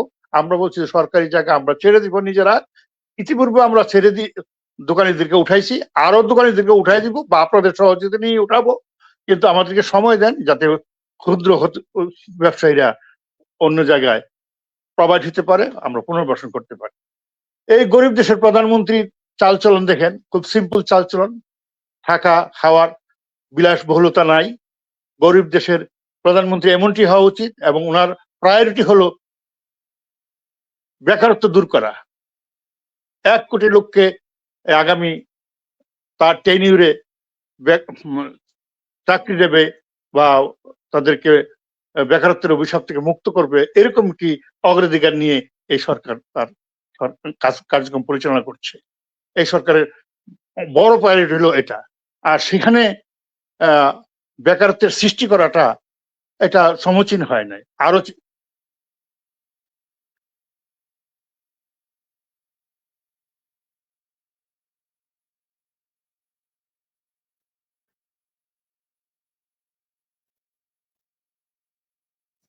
হ্যালো হ্যালো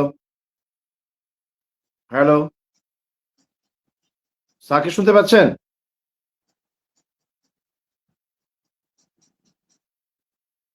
হ্যালো,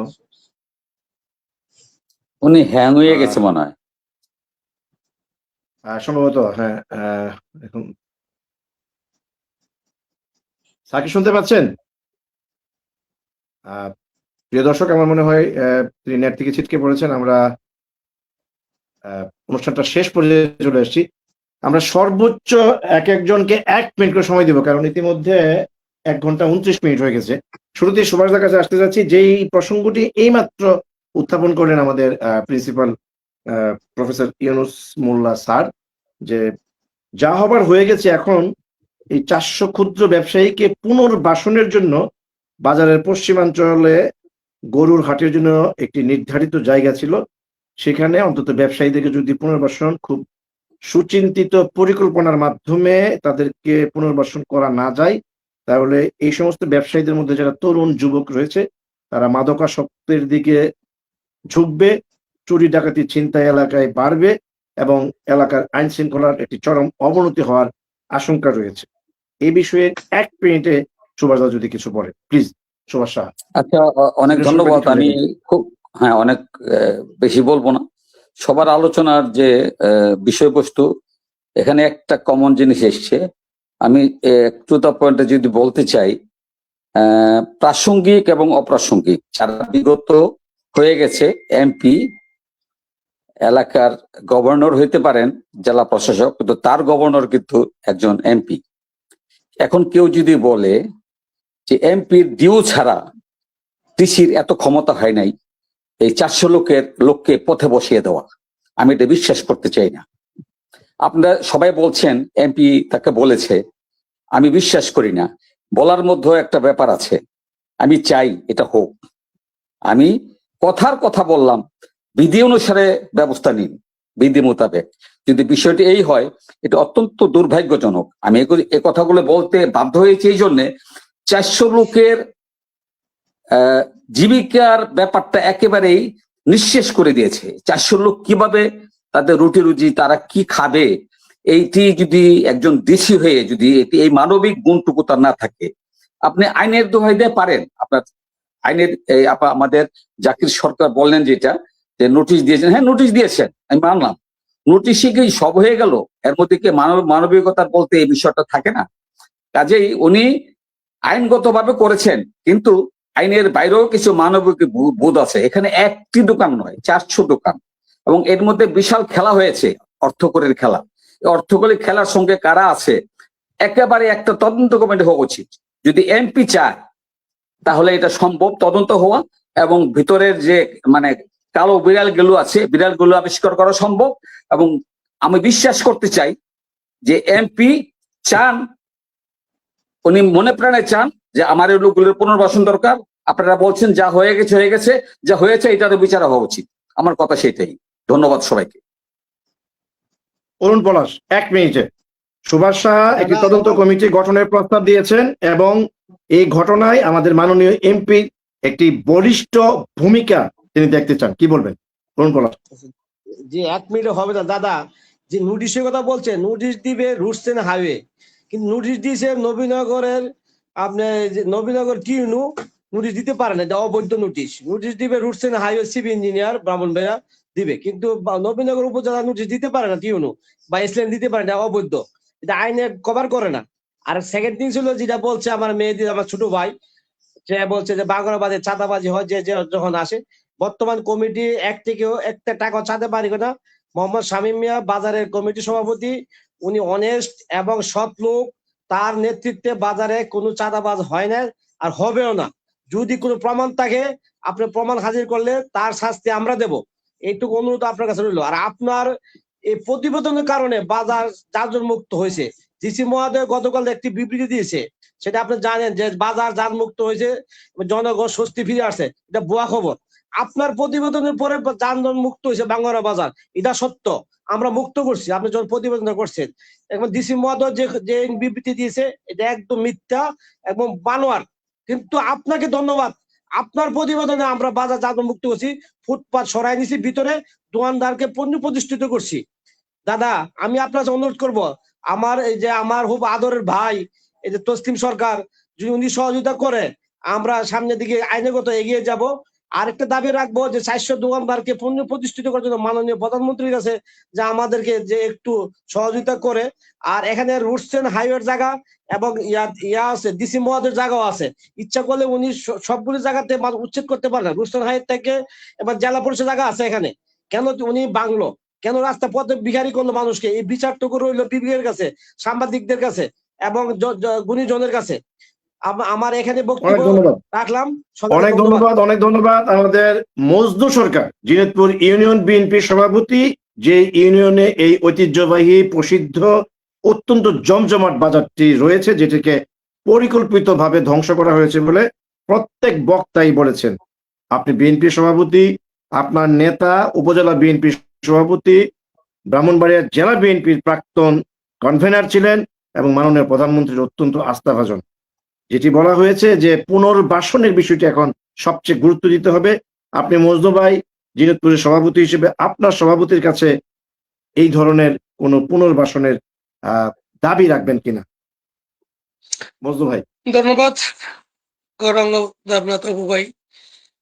পুনর্বাসনের দাবি আমরা আমাদের মাননীয় এমপি মহোদয়ের মাধ্যমে মাননীয় প্রধানমন্ত্রীর কাছে আমরা পুনর্বাসনের দাবি রাখতে চাই।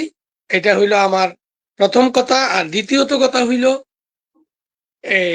একটা তদন্ত কমিটি, যে কথাটা আমাদের সিনিয়র সাংবাদিক ভাই বলে গেছেন।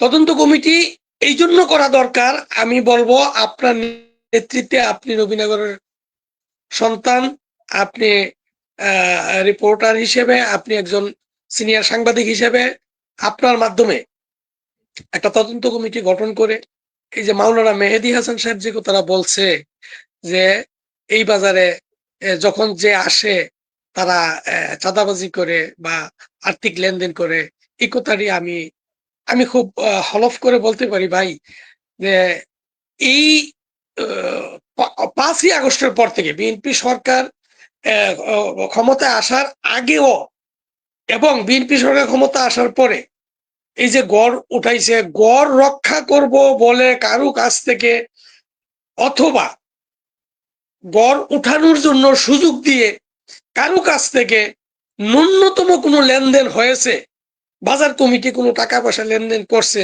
কোনো তদন্তের মাধ্যমে দয়া করে এটা যদি বের করতে পারেন, তাহলে আমি হলফ করে বলতে পারি এই যে আমরা বাজার কমিটির সভাপতি এবং বাজার কমিটির সকল যারা সদস্য, সেক্রেটারি সহ এবং সকল সদস্যদেরকে আমরা আপনাদের কাছে বিচারের ভার দিব, আপনারা তাদের বিচার করবেন।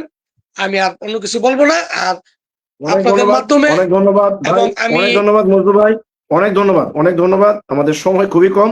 আপনি শুধু আপনার নেতা আমাদের মাননীয় সাংসদ শ্রদ্ধেয় মান্নান ভাইয়ের সঙ্গে একটু যোগাযোগ রাখবেন, তিনি যেন অন্তত এই গরিব মানুষগুলোর পুনর্বাসনে তিনি তার সর্বোচ্চ ক্ষমতাটুকু প্রয়োগ করে জেলা প্রশাসন সহ সর্বোচ্চ মাননীয় প্রধানমন্ত্রীর দপ্তর পর্যন্ত তিনি যেন এই বিষয়টি তুলে ধরতে পারেন। আমরা একটু শুনবো শাহিন রাজা টিটু।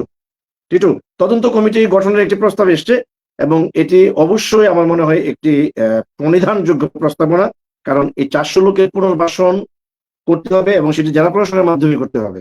কারণ মাননীয় প্রধানমন্ত্রীও যদি এখানে কোনো ত্রাণ সহযোগিতা, অর্থ সহযোগিতা, নানান ধরনের সহযোগিতা দেয়, সেটি জেলা প্রশাসনের মাধ্যমে আসবে। সমন্বয় করবেন। আপনার কোনো নতুন সুচিন্তিত আর কোনো মতামত আছে কিনা? 1 মিনিট। জি দাদা, আসলে তদন্ত কমিটি বলতে কি ধরনের তদন্ত কমিটি? এখানে তো আসলে স্পষ্ট হয় না এটা কি ভাঙ্গাটা বৈধ না অবৈধ ওইটা, না আর্থিক কোনো লেনদেনের কথা হয়েছে কিনা সেই তদন্ত কমিটি। এখানে তদন্ত কমিটির বিষয়টা তো আসছে ভাঙ্গা বা আর্থিক লেনদেনের বিষয়। এর আগে আমি একটা প্রশ্নের জবাব দেব। আমাকে একজন বলছে ইমাদ বিন আলম গাজীরহাট বাজারের তার এত ক্ষমতা, প্রশ্নবোধক চিহ্ন। টিটু ভাই ভুল জায়গায় করা নাড়ছেন। আপনার বক্তব্য শুনে মূল ষড়যন্ত্রকারীরা নিশ্চয়ই দাঁত কেলিয়ে হাসছে। আপনার কথা শুনে মূল ষড়যন্ত্রকারীরা নিশ্চয়ই দাঁত কেলিয়ে হাসছে। এখন এই এমদাদ বিন আলমকে আমি চিনি না। এখন এখানে অরুণ ভাই আছে, যদি ওরা চিনে থাকেন তাহলে আমার মনে হয় আলম ভাই অবশ্যই জানেন মূল ষড়যন্ত্রকারীরা কারা। তাহলে তো আসলে প্রথমে এই মূল ষড়যন্ত্রকারীদেরকে আমাদের খুঁজে প্রথমে বের করতে হবে, এটা কারা, কেন করেছে। আর তদন্ত কমিটির যে বিষয় আসে, তদন্ত কমিটি তো যদি জেলা প্রশাসনের কাছে আবেদন করেন কিংবা সরকারি কোনো তদন্ত কমিটি তো আমরা করতে পারবো না। আমাদের বিএনপির যে সেক্রেটারি একটা প্রস্তাব দিয়েছেন, এটাতে আপনি যদি যেতে চান যে ওনাদের বিরুদ্ধে যে অভিযোগ হচ্ছে যে ওনারা এই বাজার থেকে, বাজার ব্যবস্থাপনা কমিটি অনেক দোকান থেকে টাকা পয়সা নিয়েছে, ইভেন আপনার আত্মীয় স্বজনেও এগুলা বলেছে, সেটা হয়তো আমরা যদি চেষ্টা করি হয়তো আমরা এটা বের করতে পারবো এটা কতটুকু সত্য না প্রপাগান্ডা। আর বাকি তদন্ত কমিটি তো আমাদের কোনো ইখতিয়ারে আসে না। তবে নিশ্চয়ই আমাদের মাননীয় জাতীয় সংসদ সদস্য মহোদয় এই বাজারটুকু পরিদর্শন করে ক্ষতিগ্রস্ত ব্যক্তিদের পাশে দাঁড়াবেন এমন আহ্বান রেখে আমি আমার বক্তব্য এখানে শেষ করছি। খোদা হাফেজ। অনেক ধন্যবাদ। আমরা একটু আসতে চাই ঢাকার সুপ্রিম কোর্টের অ্যাপিলেট ডিভিশনে যিনি কাজ করেন, সিনিয়র আইনজীবী, সরকারি অ্যাটর্নি জেনারেল হিসেবে যিনি দায়িত্ব পালন করেছেন এবং আমাদের নবীনগরের কৃতি সন্তান, আমাদের সাংবাদিকদের অভিভাবক জনাব অ্যাডভোকেট জাকারিয়া শওকত তসলিম। আমার মনে হয় সুভাষদা যেই প্রস্তাবনাটা দিয়েছে শাহিন রাজা টিট্টু না বোঝার কোনো বিষয় নাই, যেহেতু আপনি অত্যন্ত বিচক্ষণ। ইনি পরিষ্কার বলেছেন যে জেলা প্রশাসন কিংবা সড়ক ও জনপথ বিভাগ যে তাণ্ডবটি চালিয়েছে, যদিও বলা হচ্ছে যে 2 মাস 3 মাস আগে থেকেই নোটিশ দেওয়া হয়েছিল, সেই নোটিশের পরিপ্রেক্ষিতে যখন মাননীয় সাংসদ রিকোয়েস্ট করেন, কচি মোল্লার মতো একজন পরম শ্রদ্ধেয় ব্রাহ্মণবাড়িয়া জেলা বিএনপির এক নেতা জেলা প্রশাসককে রিকোয়েস্ট করেন, যদি এগুলো সত্য হয়ে থাকে আমি জানি না, আর আমি যেটার সঙ্গে সরাসরি জড়িত ছিলাম, আমি নিজে রিকোয়েস্ট করেছিলাম। আমি বারবার বলি যে আমার নিজস্ব আত্মীয় স্বজনরা সেখানে আছেন, সেই কারণে তাদের অনুরোধেও আমি ডক্টর সালাউদ্দিন স্যারকে বলেছিলাম, স্যার আপনার যদি সুযোগ থাকে আপনি একটু জেলা প্রশাসক মহোদয়কে বিষয়টা, যেহেতু বাঙ্গুরা বাজার কমিটির পক্ষ থেকে 6 মাসের একটি আবেদন করা হয়েছে, 6 মাসের মধ্যে তারা ভেঙে ফেলবে। আর যেহেতু একটি বিষয় পরিষ্কার কিন্তু করা হয়েছে যে যেখানে দোকানগুলি ছিল সেগুলি খালের উপরে ছিল, এই দোকানগুলি ভাঙলে যানজট কমে যাবে, এই ধরনের মানে হাস্যকর কথা যারা বলবার চেষ্টা করে তাদের আসলে বিচার হওয়া উচিত, কঠিন বিচার হওয়া উচিত।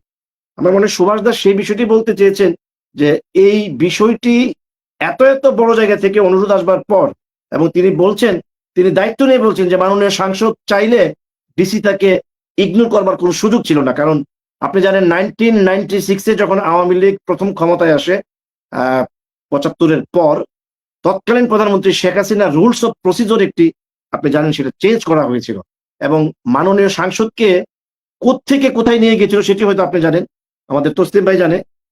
একজন সাংসদের রুলস অফ প্রসিডিওর অনুযায়ী এমপি সচিবের উপরে তার প্রোটোকল, অর্থাৎ ডিসি হচ্ছে ডেপুটি সেক্রেটারি পদমর্যাদা, সেখান থেকে জয়েন্ট সেক্রেটারি, সেখান থেকে অ্যাডিশনাল সেক্রেটারি, দেন সেক্রেটারি।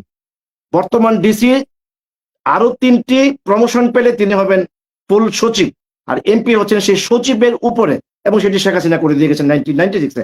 আমি যেটুকু জানি, আমার মনে হয় তসলিম ভাই সেই বিষয়টা আরো ক্লিয়ার করতে পারবেন। সেই এমপির কথা ডিসি শুনবেন না, সুভাষদার বক্তব্যটা হচ্ছে সেই জায়গায়। তিনি সেই কারণে বলেছেন একটা তদন্ত কমিটি করতে হবে, এবং যেটি তিনি বলেননি সেটি আমি সুভাষদার সঙ্গে সম্পর্ক হিসেবে দাবি জানাতে চাই, সেটি বিচার বিভাগীয় একটি তদন্ত কমিটি করতে হবে। যেহেতু জেলা প্রশাসন কিংবা সড়ক ও জনপথ বিভাগ এই ঘটনার সঙ্গে জড়িত, সেখানে প্রশাসনের কোনো কমিটি দিয়ে এটি রিয়েল তদন্ত হবে না। সে কারণে আমি সুভাষদার প্রস্তাবের সঙ্গে বিনয়ের সঙ্গে প্রস্তাবনা করব একটি বিচার বিভাগীয় তদন্ত কমিটি করে কেন 3 দিনের সময় পর্যন্ত দেওয়া হলো না, যেটি 6 মাসের আবেদন করা হয়েছিল। ডক্টর সালাউদ্দিন স্যার কিংবা মাননীয় সাংসদ কিংবা আমাদের শ্রদ্ধেয় বিএনপির জেলা নেতা সাবেক মেয়র কচিমুল্লাহ ভাইয়েরও একটা আবেদন, নিবেদন, অনুরোধ তিনি ফেলে দিয়েছেন, এটি নিশ্চিত তদন্তের দাবি রাখে। নিশ্চয়ই এখানে কোনো না কোনো একটি ঘাপলা রয়েছে। সেই বিষয়টিকে কেন্দ্র করে এখন আমরা বক্তব্য শুনবো অ্যাডভোকেট জাকারিয়া শওকত তসলিমের। বিষয়টি তিনি কিভাবে দেখবেন এবং কিভাবে এই বিষয়টি থেকে আমরা উত্তরণ পেতে পারি, এবং 400 মানুষের পুনর্বাসনে তার কোনো সুচিন্তিত মতামত আছে কিনা। অ্যাডভোকেট জাকারিয়া শওকত তসলিম।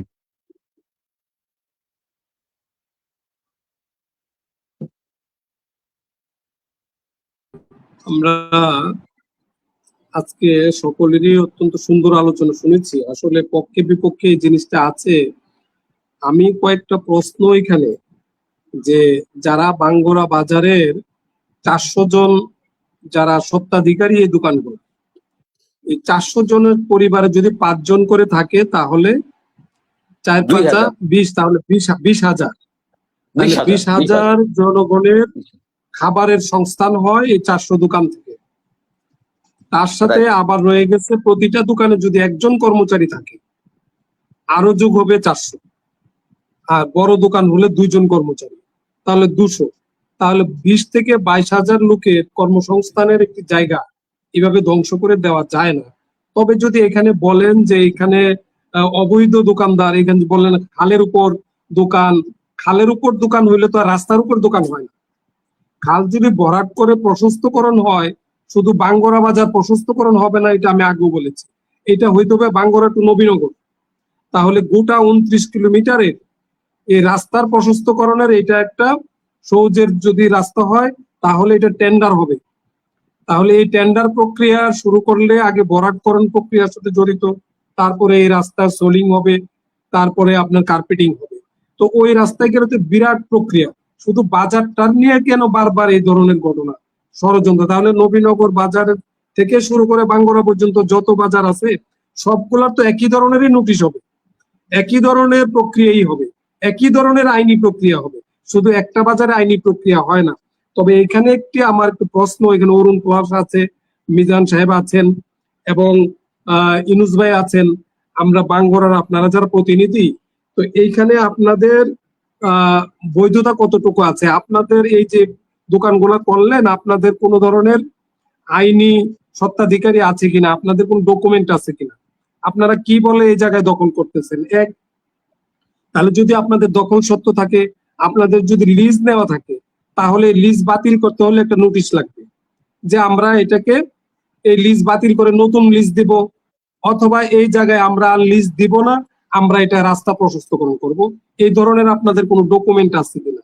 দ্বিতীয় হলো, আপনারা যারা ঊর্ধ্বতন কর্তৃপক্ষের নিকট, প্রধান প্রকৌশলী সৌজের নিকট দরখাস্ত দিয়েছেন কিনা? আগেও আমি বলেছি, না হলে আপনারা দরখাস্ত দেন এবং সচিব বরাবর দরখাস্ত দেন। দেওয়ার এইটা হলো একটা আইনি প্রক্রিয়া, তারপরে আসতে হবে আদালতে। কিন্তু এই প্রক্রিয়ার যদি অ্যাপ্লিকেশন না থাকে, তাহলে ডিসি সাহেবেরও কোনো করণীয় থাকবে না। যদিও আমরা হুমকি দিয়েছি, ডিসি সাহেবকে বন্ধ করলেন না কেন? আর অরুণের কথা থেকে একটা জিনিস শুনলাম, ইউনূস সাহেব এটার নোটিশ দিয়েছে। ইউনূস সাহেব কোন ক্ষমতা বলে, কার নিয়ন্ত্রণে থেকে, কার নির্দেশ উনি নোটিশটা দিলেন? নোটিশে নিশ্চয়ই লেখা আছে কিছু, তাহলে সেই নোটিশ গুলা তো আমি দেখি নাই। যদি দেখানো হয় তখন আমি একজন আইনজ্ঞ হিসাবে আইনের দৃষ্টিতে কথা বলতে পারবো। আর যদি এই নোটিশের মধ্যে কোনো অবৈধ কার্যক্রম থাকে, সেটা অবশ্যই আদালতে চ্যালেঞ্জযোগ্য এবং এই আদালত অবশ্যই দেখবেন। কাজী এটার আদালতের প্রক্রিয়ার মাধ্যমে চলা উচিত। আর নতুবা এমপি সাহেবও সঠিক বলেছেন, ডিসি সাহেবও সঠিক বলবেন, কেউ এটাকে রক্ষা করতে পারবে না। যদি বেআইনি কার্যক্রম হয় তাহলেই এটা বন্ধ হবে। তো আসলে এই অ্যাপ্লিকেশনটা কোথায় দিয়েছে, অ্যাপ্লিকেশনটা দেখতে হবে। আর যারা এখানে দোকান করেছে তাদের বৈধতা কতটুকু সেটাও দেখতে হবে, তারা কি বলে এখানে আছেন। তো অবৈধ যদিও হয়ে থাকে, একজনকে অবৈধকে উচ্ছেদ প্রক্রিয়া করতে গেলে আইনি প্রক্রিয়া গ্রহণ করতে হয়। যেভাবেই হোক, সরকারকে তো তারা সরকারের জায়গায় বসে আছে, তাদেরকে ইচ্ছা করলেই উঠাই দেওয়া যায় না, নোটিশ দিতে হবে তাদেরকে, অর্থাৎ বাস্তব সম্মত একটি সময় দিতে হবে যাতে তারা সরে যেতে পারে। যেমন এইখানে ইনুস ভাইয়ের থেকে আমরা বুঝতে পারলাম পাশে খালি জায়গা আছে, তারা হয়তো অন্তত তাঁবুর মতো করে হলেও দোকানগুলো সরাই নিতে পারতো, তাদের মালামাল গুলা সরাই নিতে পারে। এরকম একটা সময় অবশ্যই দিতে হবে। এই সময় না দিয়ে থাকলে অত্যন্ত একটু গর্হিতমূলক কাজ, অত্যন্ত বেআইনিমূলক কাজ, শুধু কাজই এই সুযোগটা দিয়েই তাদেরকে সরানো উচিত, তাদেরকে এই সুযোগ দিতে হবে। আর নতুবা 20 থেকে 22,000 লোকের এই যে কর্মসংস্থানের প্রশ্ন, তাদের রুটি রোজগারের প্রশ্ন, তারা যাবে কোথায়?